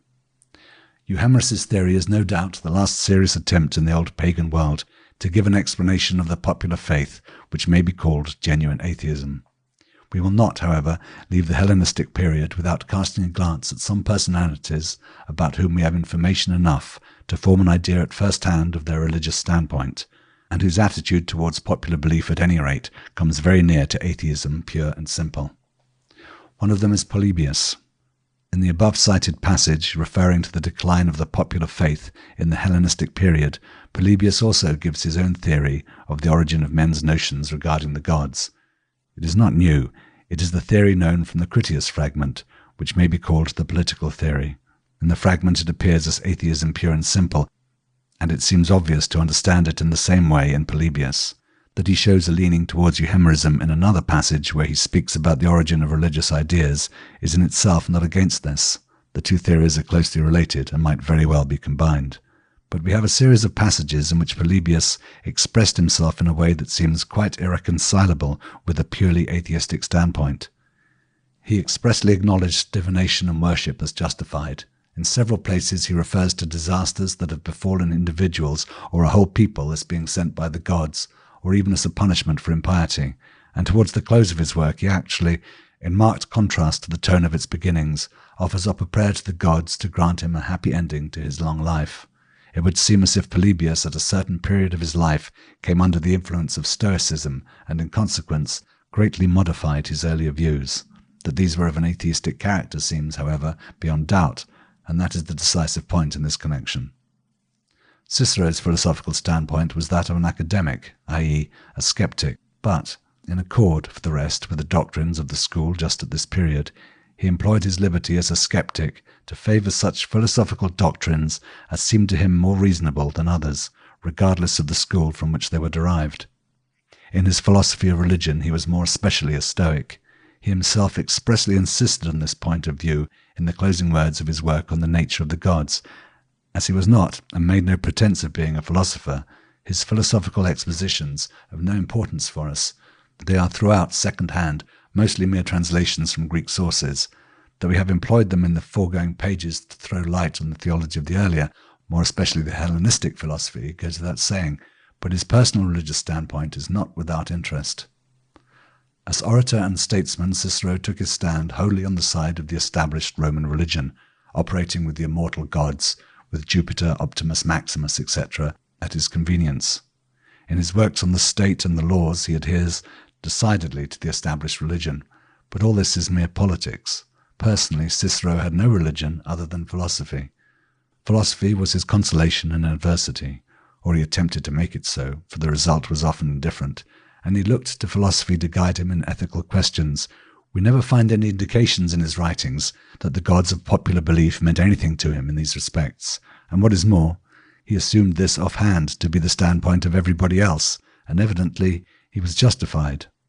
A great number of letters from him to his circle, and not a few from his friends and acquaintances to him, have been preserved, and in his philosophical writings he often introduces contemporary Romans as characters in the dialogue, but in all this literature there is never the faintest indication that a Roman of the better class entertained, or could even be supposed to entertain, an orthodox view with regard to the state religion. To Cicero and his circle the popular faith did not exist as an element of their personal religion. Such a standpoint is, of course, practically speaking, atheism, and in this sense, atheism was widely spread among the higher classes of the Greco-Roman society about the time of the birth of Christ. But from this to theoretical atheism there is still a good step. Cicero himself affords an amusing example of how easily people, who have apparently quite emancipated themselves from the official religion of their community, may backslide. When his beloved daughter Tullia died in the year 45 BC, it became evident that Cicero, in the first violence of his grief, which was the more overwhelming because he was excluded from political activity during Caesar's dictatorship, could not console himself with philosophy alone. He wanted something more tangible to take hold on, and so he hit upon the idea of having Tullia exalted among the gods. He thought of building a temple and instituting a cult in her honor. He moved heaven and earth to arrange the matter, sought to buy ground in a prominent place in Rome, and was willing to make the greatest pecuniary sacrifices to get a conspicuous result. Nothing came of it all, however. Cicero's friends, who were to help him to put the matter through, were perhaps hardly so eager as he. Time assuaged his own grief, and finally he contented himself with publishing a consolatory epistle written by himself, or, correctly speaking, translated from a famous Greek work and adapted to the occasion. So far he ended where he should, i.e., in philosophy, but the little incident is significant, not least because it shows what practical ends euhemerism could be brought to serve, and how doubtful was its atheistic character after all. For not only was the contemplated apotheosis of Tullia in itself a euhemeristic idea, but Cicero also expressly defended it with euhemeristic arguments, though speaking as if the departed who were worshipped as gods really had become gods. The attitude of Cicero and his contemporaries towards popular belief was still the general attitude in the first days of the empire. It was of no avail that Augustus re-established the decayed state cult in all its splendor and variety, or that the poets during his reign, when they wished to express themselves in harmony with the spirit of the new regime, directly or indirectly extolled the revived orthodoxy. Wherever we find personal religious feeling expressed by men of that time, in the epistles of Horace, in Virgil's posthumous minor poems, or in such passages in his greater works where he expresses his own ideals, it is philosophy that is predominant, and the official religion ignored. Virgil was an Epicurean, Horace was an eclectic, now an Epicurean, then a Stoic. Augustus had a domestic philosopher. Ovid employed his genius in writing travesties of the old mythology, while at the same time he composed a poem, serious for him, on the Roman cult, and when disaster befell him, and he was cast out from the society of the capital, which was the breath of life to him, he was abandoned not only by men, but also by the gods. He had not even a philosophy with which to console himself. It is only in inferior writers, such as Valerius Maximus, who wrote a work on great deeds, good and evil, under Tiberius, that we find a different spirit. Direct utterances about men's relationship to the gods, from which conclusions can be drawn, are seldom met with during this period. The whole question was so remote from the thoughts of these people that they never mentioned it except when they assumed an orthodox air for political or aesthetic reasons. Still, here and there we come across something. One of the most significant pronouncements is that of Pliny the Elder, from whom we quoted the passage about the worship of fortune. Pliny opens his scientific encyclopedia by explaining the structure of the universe and its broad features. This he does in the lines of the physics of the Stoics, hence he designates the universe as God. Next comes a survey of special theology. It is introduced as follows. I therefore deem it as a sign of human weakness to ask about the shape and form of God. Whoever God is, if any other God than the universe exists at all, and in whatever part of the world he is all perception, all sight, all hearing, all soul, all reason, all self. The popular notions of the gods are then reviewed in the most supercilious tone and their absurdities pointed out. A polite bow is made to the worship of the emperors and its motives. The rest is little but persiflage. Not even Providence, which was recognized by the Stoics, is acknowledged by Pliny. The conclusion is like the beginning. To imperfect human nature, it is a special consolation that God also is not omnipotent. He can neither put himself to death, even if he would, though he had given man that power, and it is his choicest gift in this punishment which is life. Nor can he give immortality to mortals or call the dead to life, nor can he bring it to pass that those who have not lived, or that he who has held honourable offices did not hold them, and that he has no other power over the past than that of oblivion, and that, in order that we may also give a jesting proof of our partnership with God, he cannot bring it about that twice 10 is not 20, and more of the same sort, by all of which the power of nature is clearly revealed, and that it is this we call God. An opinion like that expressed here must without doubt be designated as atheism, even though it is nothing but the Stoic pantheism logically carried out. As we have said before, we rarely meet it so directly expressed, but there can hardly be any doubt that even in the time of Pliny it was quite common in Rome. At this point, then, had the educated classes of the ancient world arrived under the influence of Hellenistic philosophy.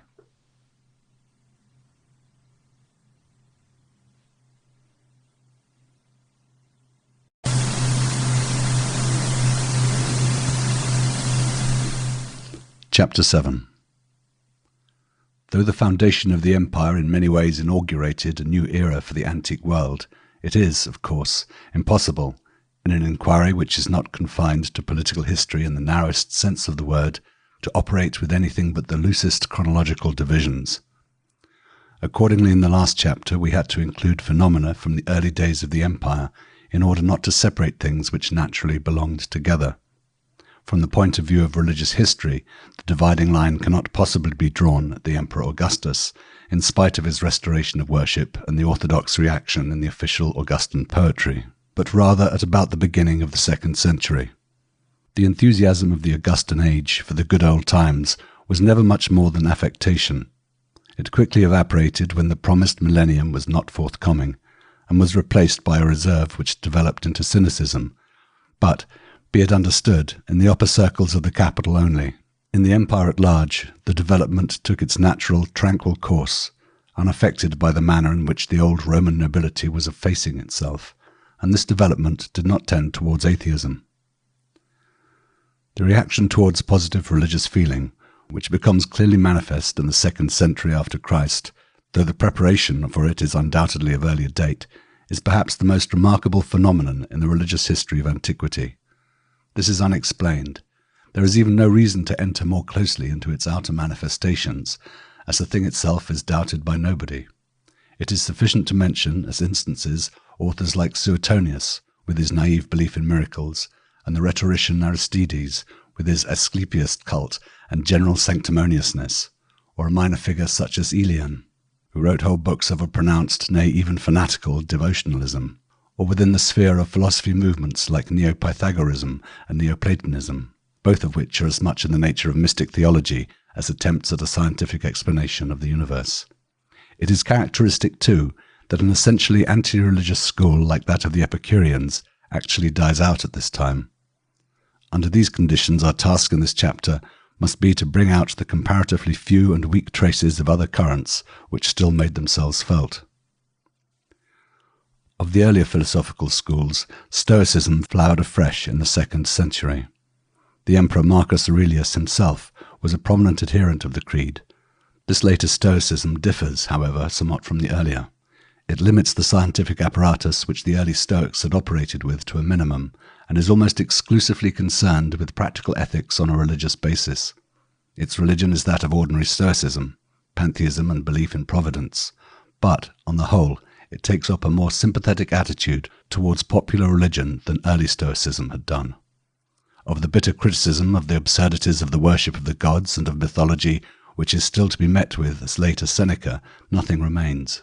On the contrary, participation in public worship is still enjoined as being a duty, nay, more, attacks on belief in the gods, in the plain popular sense of the word, are denounced as pernicious and reprehensible. Perhaps no clearer proof could be adduced of the revolution which had taken place in the attitude of the educated classes towards popular religion than this change of front on the part of Stoicism. Contrary to this was the attitude of another school which was in vogue at the same time as the Stoic, namely the Cynic. Between cynicism and popular belief, strained relations had existed since early times. It is true, the Cynics did not altogether deny the existence of the gods, but they rejected worship on the grounds that the gods were not in need of anything, and they denied categorically the majority of the popular ideas about the gods. For the latter were, in fact, popular and traditional, and the whole aim of the Cynics was to antagonize the current estimate of values. A characteristic instance of their manner is provided by this very period in the fragments of the work of Ionia. The work was entitled The Swindlers Unmasked, and it contained a violent attack on oracles. Its tone is exceedingly pungent. In the extant fragments, Ionia addresses the god in Delphi and overwhelms him with insults, but we are expressly told, and one utterance of Ionia himself verifies it, that the attack was not really directed against the god, but against the men who gave oracles in his name. In his opinion, the whole thing was a priestly fraud, a view which otherwise was rather unfamiliar to the ancients, but played an important part later. Incidentally, there is a violent attack on idolatry. The work is not without acuteness of thought and a certain coarse wit of the true cynical kind, but it is entirely uncritical. Oracles are used which are evidently inventions of later times, and of no great significance. It is even difficult to avoid the impression that the author's aim is in some degree to create a sensation. Cynics of that day were not strangers to that kind of thing, but it is at any rate a proof of the fact that there were at the time tendencies opposed to the religious reaction. A more significant phenomenon of the same kind is to be found in the writings of Lucian. Lucian was by education a rhetorician, by profession an itinerant lecturer and essayist. At a certain stage of his life he became acquainted with the Cynic philosophy, and for some time felt much attracted to it. From that he evidently acquired a sincere contempt of the vulgar superstition which flourished in his time, even in circles of which one might have expected something better. In writings which for the greater part belonged to his later period, he pilloried individuals who traded, or seemed to trade, in the religious ferment of the time, as well as satirized superstition as such. In this way he made an important contribution to the spiritual history of the age, but simultaneously he produced, for the entertainment of his public, a series of writings the aim of which is to make fun of the Olympian gods. In this work also he leant on the literature of the Cynics, but substituted for their grave and biting satire light causeries or slight dramatic sketches, in which his wit, for Lucian was really witty, had full scope. As an instance of his manner, I shall quote a short passage from the dialogue Timon. It is Zeus who speaks. He has given Hermes orders to send the god of wealth to Timon, who has wasted his fortune by his liberality, and is now abandoned by his false friends. Then he goes on. As to the flatterers you speak of and their ingratitude, I shall deal with them another time, and they will meet with their due punishment as soon as I have had my thunderbolt repaired. The two largest darts of it were broken and blunted the other day when I got in a rage and flung it at the sophist Anaxagoras, who was trying to make his disciples believe that we gods do not exist at all. However, I missed him, for Pericles held his hand over him, but the bolt struck the temple of the Dioscuri and set fire to it, and the bolt itself was nearly destroyed when it struck the rock. This sort of thing abounds in Lucian, even if it is not always equally amusing and to the point. Now there is nothing strange in the fact that a witty man for once should feel inclined to make game of the old mythology. This might have happened almost at any time, once the critical spirit had been awakened. But that a man, and moreover an essayist, who had to live by the approval of his public, should make it his trade, as it were, and that at a time of vigorous religious reaction, seems more difficult to account for. Lucian's controversial pamphlets against superstition cannot be classed offhand with his dialogues of the gods. The latter are of quite a different and far more harmless character. The fact is rather that mythology at this time was fair game. It was cut off from its connection with religion, a connection which in historical times was never very intimate, and was now entirely severed. This has been brought about in part by centuries of criticism of the most varied kind, in part precisely as the result of the religious reaction which had now set in. If people turned during this time to the old gods, who, however, had been considerably contaminated with new elements, it was because they had nothing else to turn to, but what they now looked for was something quite different from the old religion. The powerful tradition which had bound members of each small community, we should say of each township, to its familiar gods, with all that belonged to them, was now in process of dissolution. In the larger cities of the world empire, with their mixed populations, it had entirely disappeared. Religion was no longer primarily a concern of society, it was a personal matter. In the face of the enormous selection of gods which ancient paganism came gradually to proffer, the individual was free to choose, as individual or as a member of a communion based upon religious, not political, sympathy. Under these circumstances, the existence of the gods and their power and will to help their worshippers was the only thing of interest. All the old tales about them were more than ever myths of no religious value. On closer inspection, Lucian indeed proves to have exercised a certain selection in his satire. Gods like Asclepius and Serapis, who were popular in his day, he prefers to say nothing about, and even with a phenomenon like Christianity he deals cautiously. He sticks to the old Olympian gods. Thus his derision of these constitutes an indirect proof that they had gone out of vogue, and his forbearance on other points is a proof of the power of the current religion over contemporary minds. As to ascribing any deeper religious conviction to Lucian, were it even of a purely negative kind, that is, in view of the whole character of his works, out of the question. To be sure, his polemical pamphlets against superstition show clearly, like those of Enomaus, that the religious reaction did not run its course without criticism from certain sides. But even here it is significant that the criticism comes from a professional jester and not from a more serious religious thinker. A few words remain to be said about the two monotheistic religions which in the days of the Roman Empire came to play a great, one of them indeed a decisive part. I have already referred to pagan society's attitude towards Judaism and Christianity, and pointed out that the adherents of both were designated and treated as atheists, the Jews only occasionally and with certain reservations, the Christians nearly always and unconditionally. The question here is, how far this designation was justified according to the definition of atheism, which is the basis of our inquiry. In the preceding pages we have several times referred to the fact that the real enemy of polytheism is not the philosophical theology, which generally tends more or less towards pantheism, but monotheism. It is in keeping with this that the Jews and the Christians, in practice, are downright deniers of the pagan gods. They would not worship them, whereas the Greek philosophers as a rule respected worship, however far they went in their criticism of men's ideas of the gods. We shall not dwell here on this aspect of the matter. We are concerned with the theory only. Detailed expositions of it occurs in numerous writings, from the passages in the Old Testament where heathenism is attacked, to the defences of Christianity by the latest fathers of the Church. The original Jewish view, according to which the heathen gods are real beings just as much as the God of the Jews themselves, only Jews must not worship them, is in the later portions of the Old Testament superseded by the view that the gods are only images made of wood, stone or metal, and incapable of doing either good or evil. This point of view is taken over by later Jewish authors and completely dominates them. In those acquainted with Greek thought, it is combined with euhemeristic ideas. The images represent dead men. The theory that the gods are really natural objects, elements or heavenly bodies, is occasionally taken into account too. Alongside of these opinions there appears also the view that the pagan gods are evil spirits, demons. It is already found in a few places in the Old Testament, and after that sporadically and quite incidentally in later Jewish writings. In one place it is combined with the Old Testament's account of the fallen angels. The demon theory is not an instrument of Jewish apologetics proper, not even of Philo, though he has a complete demonology and can hardly have been ignorant of the Platonic Stoic doctrine of demons. Apart from the few and, as it were, incidental utterances concerning demons, the Jewish view of the pagan gods impresses one as decidedly atheistic. The god is identical with the idol, and the idol is a dead object, the work of men's hands, or the god is identical with a natural object, made by God to be sure, but without a soul, or, at any rate, without divinity. It is remarkable that no Jewish controversialist seriously envisaged the problem of the real view of the gods embodied in the popular belief of the ancients, namely, that they are personal beings of a higher order than man. It is inconceivable that men like Philo, Josephus, and the author of the Wisdom of Solomon should have been ignorant of it. I know nothing to account for this curious phenomenon.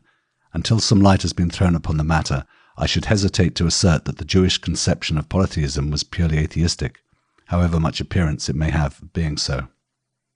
It was otherwise with Christian polemical writing.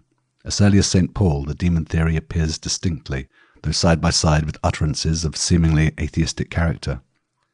Other New Testament authors, too, designate the gods as demons. The subsequent apologists, excepting the earliest, Aristides, lay the main stress on demonology, but include for the sake of completeness idolatry and the like, sometimes without caring about or trying to conciliate the contradictions. In the long run, demonology is victorious. In St. Augustine, The foremost among Christian apologists, there is hardly any other point of view that counts. To trace the Christian demonology in detail and give an account of its various aspects is outside the scope of this essay. Its origin is a twofold one, partly the Jewish demonology, which just at the commencement of our era had received a great impetus, partly the theory of the Greek philosophers, which we have characterized above with speaking of Xenocrates. The Christian doctrine regarding demons differs from the latter, especially by the fact that it does not acknowledge good demons, they were all evil. This was the indispensable basis for the interdict against the worship of demons. In its further development, the Christians, following Jewish tradition, pointed to an origin in the fallen angels, and thus effected a connection with the Old Testament. While they at the same time retained its angelology, they had to distinguish good and evil beings intermediate between God and man, but they carefully avoided designating the angels as demons, and kept them distinct from the pagan gods, who were all demons and evil. The application of demonology to the pagan worship caused certain difficulties in detail. To be sure, it was possible to identify a given pagan god with a certain demon, and this was often done, but it was impossible to identify the pagans' conceptions of their gods with the Christians' conceptions of demons. The pagans, in fact, ascribed to their gods not only demoniac, diabolical, but also divine qualities, which the Christians absolutely denied them. Consequently, they had to recognize that pagan worship to a great extent rested on a delusion, on a misconception of the essential character of the gods which were worshipped. This view was corroborated by the dogma of the fallen angels, which was altogether alien to paganism. By identifying them with the evil spirits of the Bible, demon names were even obtained which differed from those of the pagan gods and, of course, were the correct ones, were they not given in Holy Writ. In general, the Christians, who possessed an authentic revelation of the matter, were of course much better informed about the nature of the pagan gods than the pagans themselves, who were groping in the dark. Euhemerism, which plays a great part in the apologists, helped in the same direction. The supposition that the idols were originally men existed among the pagans themselves, and it was too much in harmony with the tendency of the apologists to be left unemployed. It was reconciled with demonology by the supposition that the demons had assumed the masks of dead heroes. They had beguiled mankind to worship them in order to possess themselves of the sacrifices which they always coveted, and by this deception to be able to rule and corrupt men. The Christians could also not avoid recognizing that part of the pagan worship was worship of natural objects, in particular of the heavenly bodies, and this error of worshipping the creation instead of the Creator was so obvious that the Christians were not inclined to resort to demonology for an explanation of this phenomenon, the less so as they could not identify the sun or the moon with a demon. The conflict of these different points of view accounts for the peculiar vacillation in the Christian conception of paganism. On one hand, we meet with crude conceptions, according to which the pagan gods are just like so many demons. They are especially prominent when pagan miracles and prophecies are to be explained. On the other hand, there is a train of thought which, carried to its logical conclusion, would lead to conceiving paganism as a whole as a huge delusion of humanity, but a delusion caused indeed by supernatural agencies. This conclusion hardly presented itself to the early Church. Later, however, it was drawn and caused a not inconsiderable shifting in men's views and explanations of paganism. Demonology is to such a degree the ruling point of view in Christian apologetics that it would be absurd to make a collection from these writings of utterances with an atheistic ring. Such utterances are to be found in most of them. They appear spontaneously, for instance whenever idolatry is attacked, but one cannot attach any importance to them when they appear in this connection, not even in apologists in whose works the demon theory is lacking. No Christian theologian in antiquity advanced, much less sustained, the view that the pagan gods were mere phantoms of human imagination without any corresponding reality.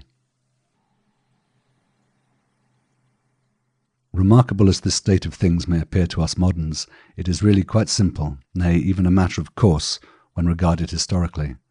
Christianity had from its very beginning a decidedly dualistic character. The contrast between this world and the world to come was identical with the contrast between the kingdom of the devil and the kingdom of God. As soon as the new religion came into contact with paganism, the latter was necessarily regarded as belonging to the kingdom of the devil. Thus the conception of the gods as demons was a foregone conclusion. In the minds of the later apologists, who became acquainted with Greek philosophy, this conception received additional confirmation. Did it not indeed agree in the main with Platonic and Stoic theory? Details were added. The Christians could not deny the pagan miracles without throwing a doubt on their own, for miracles cannot be done away with at all except by a denial on principle. Neither could they explain paganism.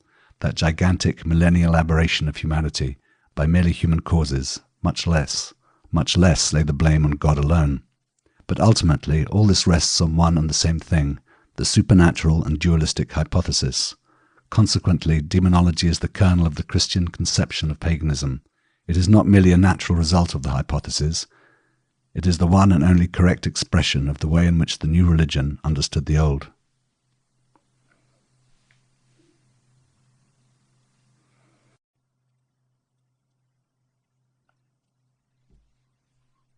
Chapter 8. In the preceding inquiry, we took as our starting point not the ancient conception of atheism, but the modern view of the nature of the pagan gods. It proved that this view was, upon the whole, feebly represented during antiquity, and that it was another view, demonology, which was transmitted to later ages from the closing years of antiquity. The inquiry will therefore find its natural conclusion in a demonstration of the time and manner in which the conception handed down from antiquity of the nature of paganism was superseded and displaced by the modern view.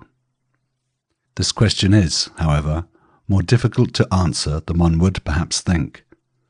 After ancient paganism had ceased to exist as a living religion, it had lost its practical interest, and theoretically the Middle Ages were occupied with quite other problems than the nature of paganism. At the revival of the study of ancient literature, during the Renaissance, people certainly again came into the most intimate contact with ancient religion itself, but systematic investigations of its nature do not seem to have been taken up in real earnest until after the middle of the 16th century. It is therefore difficult to ascertain in what light paganism was regarded during the 1,000 years which had then passed since its final extinction. From the 17th and 18th centuries, on the other hand, the material is extraordinarily plentiful, though but slightly investigated. Previous works in this field seem to be entirely wanting. At any rate, it has not been possible for me to find any collective treatment of the subject, nor even any contributions worth mentioning towards the solution of the numerous individual problems which arise when we enter upon what might be called the history of religion. In this essay I must therefore restrict myself to a few aphoristic remarks, which may perhaps give occasion for this subject, in itself not devoid of interest, to receive more detailed treatment at some future time. Milton, in The Beginning of Paradise Lost, which appeared in 1667, makes Satan assemble all his angels for continued battle against God. Among the demons there enumerated, ancient gods also appear. They are, then, plainly regarded as devils. Now Milton was not only a poet, but also a sound scholar and an orthodox theologian.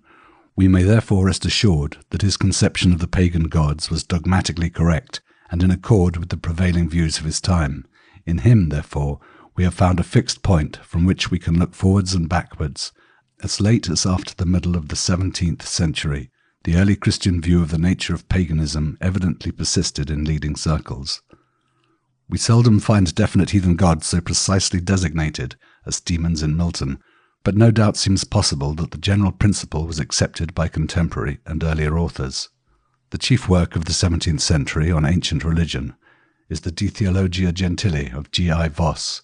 He operates entirely with the traditional view. It may be traced back through a succession of writings of the 17th and 16th centuries. They are all, or almost all, agreed that antique paganism was the work of the devil, and that idolatry was, at any rate in part, a worship of demons. From the Middle Ages I can adduce a pregnant expression of the same view from Thomas Aquinas. In his treatment of idolatry and also of false prophecy, he definitely accepts the demonology of the early Church. On this point he appeals to Augustine, and with perfect right. From this it may presumably be assumed that the schoolmen in general had the same view, Augustine being, as we know, an authority for Catholic theologians. In medieval poets also we occasionally find the same view expressed. As far as I have been able to ascertain, Dante has no ancient gods among his devils, and the degree to which he had disassociated himself from ancient paganism may be gauged by the fact that in one of the most impassioned passages of his poem he addresses the Christian god as Great Jupiter. But he allows figures of ancient mythology such as Charon, Minos and Geryon to appear in his infernal world, and when he designates the pagan gods as false and untruthful, demonology is evidently at the back of his mind. The medieval epic poets who dealt with antique subjects took over the pagan gods, more or less. Sometimes, as in the Romance of Troy, the Christian veneer is so thick that the pagan groundwork is but slightly apparent. In other poems, such as the adaptation of the Aeneid, it is more in evidence. Insofar as the gods are not eliminated, they seem as a rule to be taken over quite naively from the source without further comment, but occasionally the poet expresses his view of their nature. Thus the French adapter of Statius's Thebais, in whose work the Christian element is otherwise not prominent, cautiously remarks that Jupiter and Tisiphone, by whom his heroes swear, are in reality only devils. Generally speaking, the gods of antiquity are often designated as devils in medieval poetry, but at times the opinion that they are departed human beings crops up. Thus, as we might expect, the theories of ancient times still survive and retain their sway. There is a domain in which we might expect to find distinct traces of the survival of the ancient gods in the medieval popular consciousness, namely, that of magic. There does not, however, seem to be much in it. The forms of medieval magic often go back to antiquity, but the beings it operates with are preeminently the Christian devils, if we may venture to employ the term, and the evil spirits of popular belief. There is, however, extant a collection of magic formulae against various ailments in which pagan gods appear. Hercules and Juno Regina, Juno and Jupiter, the nymphs, Luna Jovis Filia, Sol Invictus. The collection is transmitted in a manuscript of the 9th century. The formulae mostly convey the impressions of dating from a much earlier period, but the fact that they were copied in the Middle Ages suggests that they were intended for practical application. A problem, the closer investigation of which would no doubt yield an interesting result, but which does not seem to have been much noticed, is the European conception of the heathen religions with which the explorers came into contact on their great voyages of discovery. Primitive heathenism as the living reality had lain rather beyond the horizon of the Middle Ages. When it was met with in America, it evidently awakened considerable interest. There is a description of the religion of Peru and Mexico, written by the Jesuit Acosta at the close of the 16th century, which gives us a clear insight into the orthodox view of heathenism during the Renaissance. According to Acosta, heathenism is as a whole the work of the devil. He has seduced men to idolatry in order that he himself may be worshipped instead of the true God. All worship of idols is in reality worship of Satan. The individual idols, however, are not identified with individual devils. Acosta distinguishes between the worship of nature, heavenly bodies, natural objects of the earth, right down to trees, etc., the worship of the dead, and the worship of images, but says nothing about the worship of demons. At one point only is there a direct intervention of the evil powers, namely in magic, and particularly in oracles, and here we find, as an exception, mention of individual devils which must be imagined to inhabit the idols. The same conception is found as late as the 17th century in a story told by G.I. Voss of the time of the Dutch wars in Brazil. Arciszewski, a Polish officer serving in the Dutch army, had witnessed the conjuring of a devil among the Tapuis. The demon made his appearance all right, but proved to be a native well known to Arciszewski.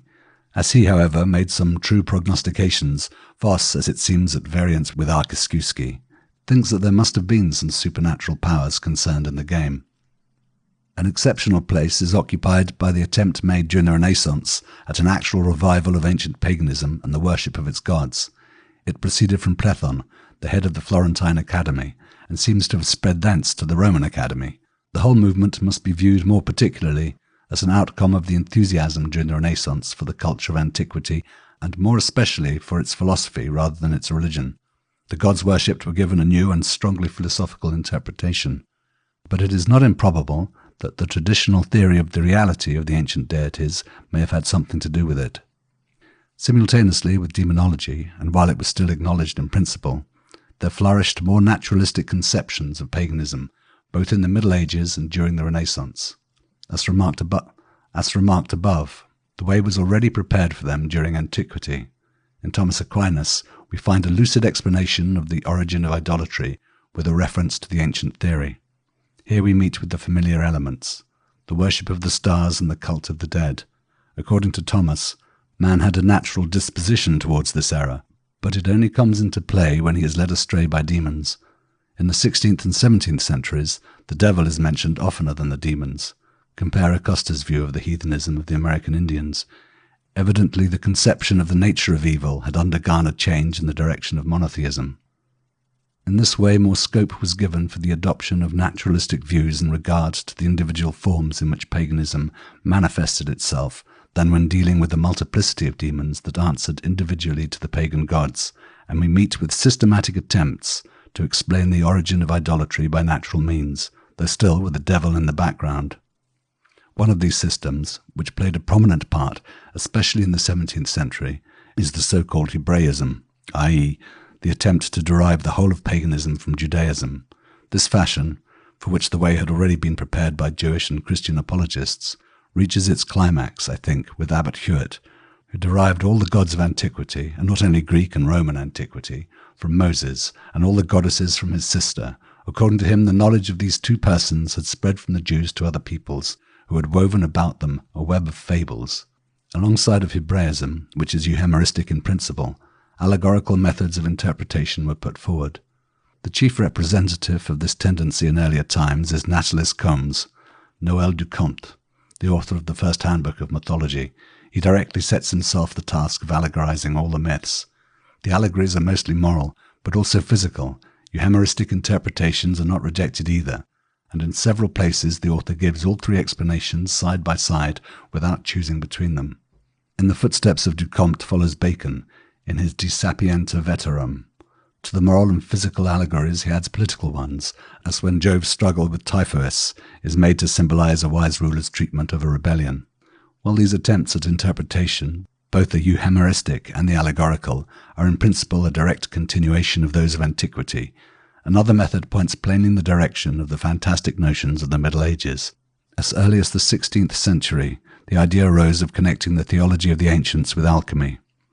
The idea seemed obvious because the metals were designated by the names of the planets, which are also the names of the gods.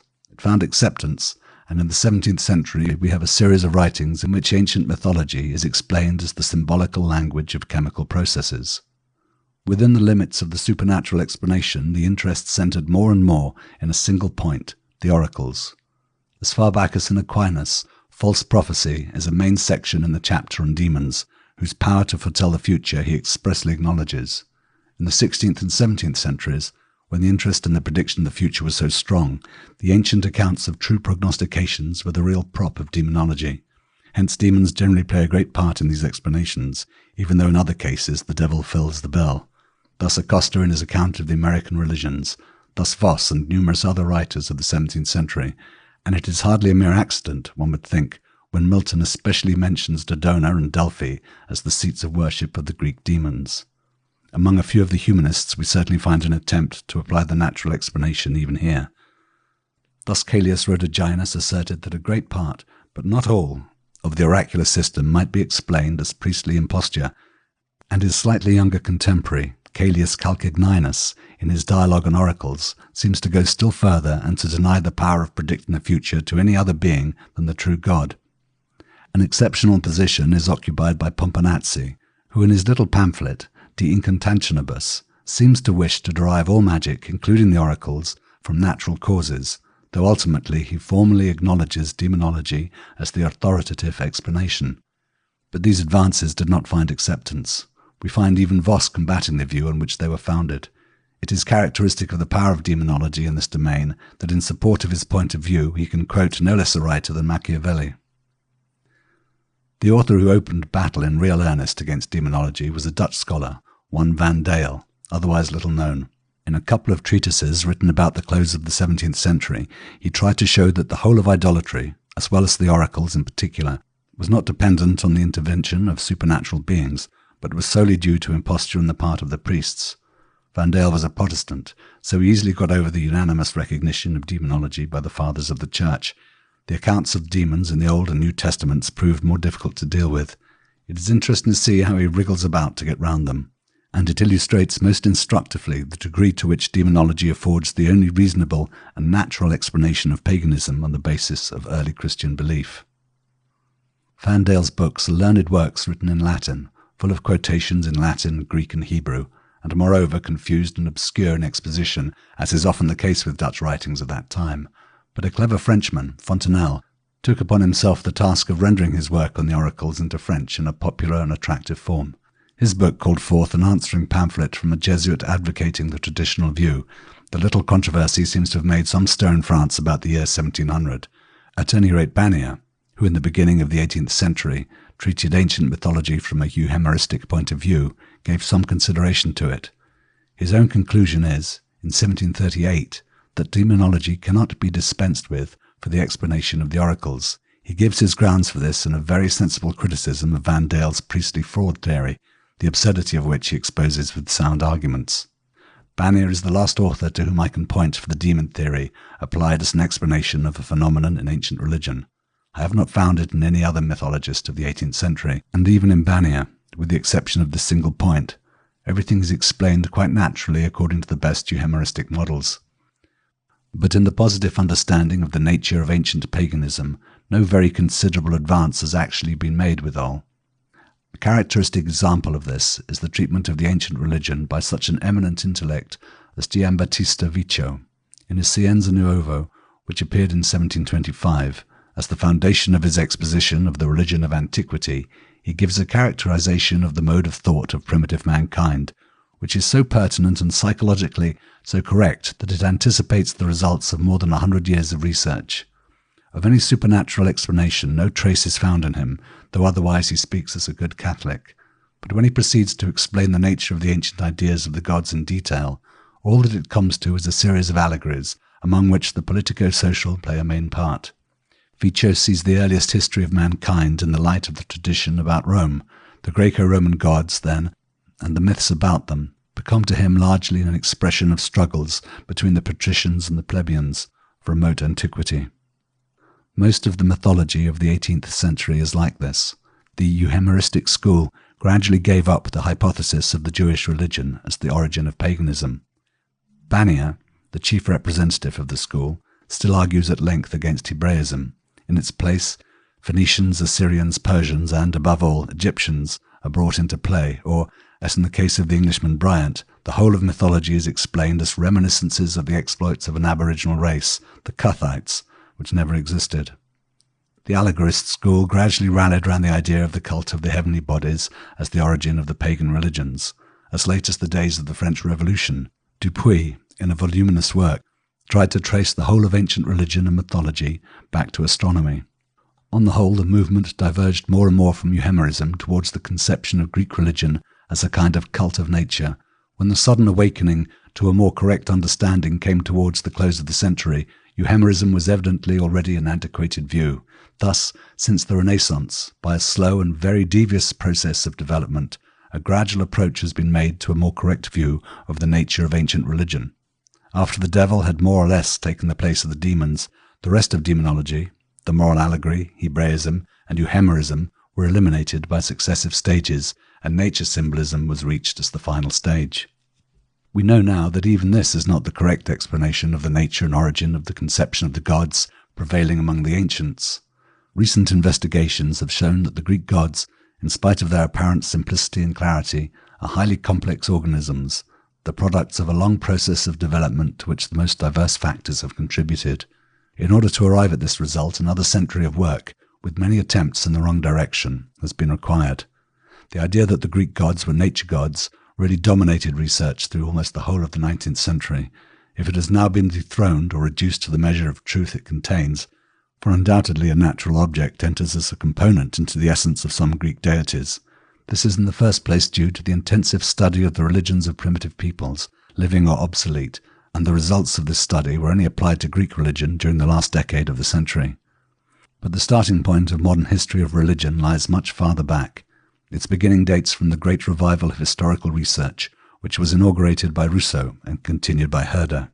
Henceforward, the unhistorical methods of the Age of Enlightenment were abolished, and attention directed in real earnest towards the earlier stages of human civilization. This, however, carries us a step beyond the point of time at which this sketch should, strictly speaking, stop. For by the beginning of the 18th century, but not before, the negative fact which is all important in this connection had won recognition, namely, that there existed no supernatural beings latent behind the Greek ideas of their gods, and corresponding at any rate in some degree to them, but that these ideas must be regarded and explained as entirely inventions of the human imagination.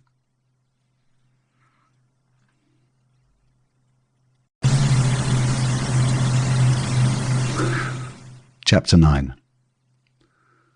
At the very beginning of this inquiry, it was emphasized that its theme would in the main be the religious views of the upper class, and within this sphere again, especially the views of those circles which were in close touch with philosophy. The reason for this is, of course, in the first place, that only in such circles can we expect to find expressed a point of view approaching to positive atheism. But we may assuredly go further than this. We shall hardly be too bold in asserting that the free-thinking or philosophically educated men in reality had very slight influence on the great mass of the population. Philosophy did not penetrate so far, and whatever degree of perception we estimate the masses to have had of the fact that the upper layer of society regarded the popular faith with critical eyes, and in the long run it could not be concealed, we cannot fail to recognize that religious development among the ancients did not tend towards atheism. Important changes took place in ancient religion during the Hellenistic age and at the time of the Roman Empire, but their causes were of a social and national kind, and, if we confine ourselves to paganism, they only led to certain gods going out of fashion and others coming in. The utmost we can assert is that a certain weakening of the religious life may have been widely prevalent during the time of transition between the two ages.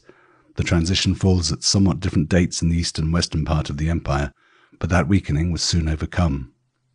Now, the peculiar result of this investigation of the state of religion among the upper classes seems to me to be this: the curve of intensity of a religious feeling which conjecture leads us to draw through the spiritual life of the ancients as a whole, that same curve, but more distinct and sharply accentuated, is found again in the relations of the upper classes to the popular faith.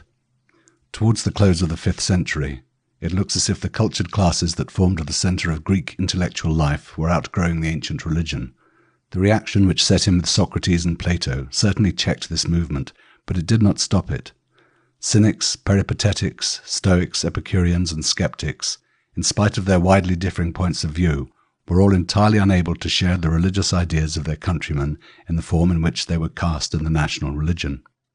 However many allowances they made, their attitude towards the popular faith was critical, and on important points they denied it. It is against the background thus resulting from ancient philosophers' treatment of ancient religion that we must view such phenomena as Polybius, Cicero, and Pliny the Elder, if we wish to understand their full significance. On the other hand, it is certain that this was not the view that conquered in the end among the educated classes in antiquity. The lower we come down in the empire, the more evident does the positive relation of the upper class to the gods of the popular faith become. Some few examples have already been mentioned in the preceding pages. In philosophy, the whole movement finds its typical expression in demonology, which during the later empire reigned undisputed in the one or two schools that still retained any vitality. It is significant that its source was the earlier Platonism, with its very conservative attitudes towards popular belief, and that it was taken over by the later Stoic school, which inaugurated the general religious reaction in philosophy. And it is no less significant that demonology was swallowed whole by the monotheistic religion which superseded ancient paganism, and for more than 1,000 years was the recognized explanation of the nature thereof. In accordance with the line of development here sketched, the inquiry has of necessity been focused on two main points: sophistic and the Hellenistic age. Now it is of peculiar interest to note that small trace of pure atheism can after all be found here, in spite of all criticism of the popular faith. We have surmised its presence among a few prominent personalities in 5th century Athens. We have found evidence of its extension in the same place in the period immediately following, and in the time of transition between the 4th and 3rd centuries, we have thought it likely that it existed among a very few philosophers, of whom none are in the first rank. Everywhere else we find adjustments, in part very serious and real concessions to popular belief, not to mention the attitude towards worship, which was only hostile in one sect of slight importance. The assumption of the divinity of the heavenly bodies, which was common to the academics, Peripatetics, and Stoics, is really in principle an acknowledgment of the popular faith, whose conception of the gods was actually borrowed and applied, not to some philosophical abstraction, but to individual and concrete natural objects. The anthropomorphic gods of the Epicureans point in the same direction. In spite of their profound difference from the beings that were worshipped and believed in by the ordinary Greek, they are in complete harmony with the opinion on which all polytheism is based, that there are individual beings of a higher order than man. And though the Stoics in theory confined their acknowledgement of this doctrine to the heavenly bodies, in practice, even if we disregard demonology, they consistently brought it to bear upon the anthropomorphic gods, in direct continuation of the Socratic reaction against the atheistic tendencies of sophistic. If now we ask ourselves what may be the cause of this peculiar dualism in the relationship of ancient thought to religion, though admitting the highly complex nature of the problem, we can scarcely avoid recognizing a certain principle. Ancient thought outgrew the ancient popular faith. That is beyond doubt, hence its critical attitude. But it never outgrew that supernaturalist view which was the foundation of the popular faith, hence its concessions to the popular faith even when it was most critical, and its final surrender thereunto. And that it never outgrew the foundation of the popular faith is connected with its whole conception of nature, and especially with its conception of the universe. We cannot indeed deny that the ancients had a certain feeling that nature was regulated by laws, but they only made imperfect attempts at a mechanical theory of nature in which this regulation of the world by law was carried through in principle, and with one brilliant exception they adhered implicitly to the geocentric conception of the universe. We may, I think, venture to assert with good reason that on such assumptions the philosophers of antiquity could not advance further than they did. In other words, on the given hypotheses, the supernaturalist view was the correct one, the one that was most probable, and therefore that on which people finally agreed. A few chosen spirits may at any time by intuition, without any strictly scientific foundation, emancipate themselves entirely from religious errors.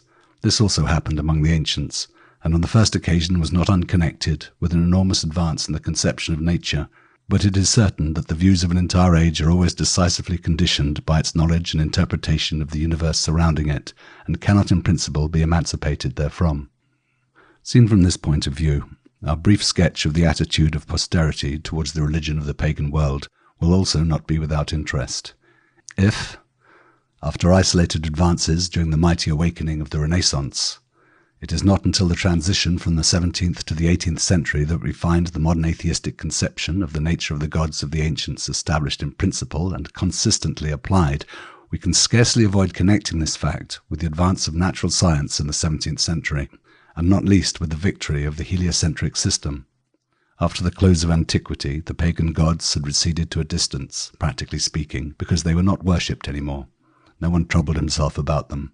But in theory one had got no further, i.e., no advance had been made on the ancients, and no advance could be made as long as supernaturalism was adhered to in connection with the ancient view of the universe.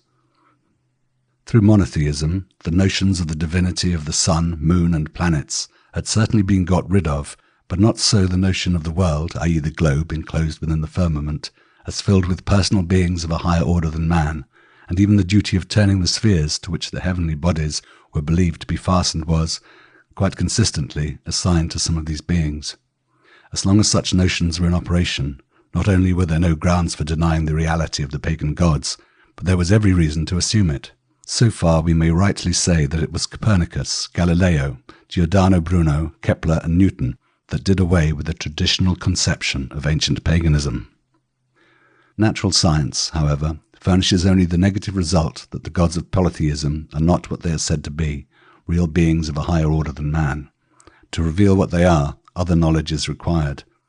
This was not attained until long after the revival of natural science in the 16th and 17th centuries. The vacillation in the 18th century between various theories of the explanation of the nature of ancient polytheism, theories which were all false, though not equally false, is in this respect significant enough. Likewise the gradual progress which characterizes research in the 19th century, and which may be indicated by such names as Heine, Buttmann, K.O. Möller, Lobeck, Manhart, Rode, and Usner, to mention only some of the most important and omitting those still alive. Viewed in this light, the development sketched here within a narrowly restricted field is typical of the course of European intellectual history from antiquity down to our day.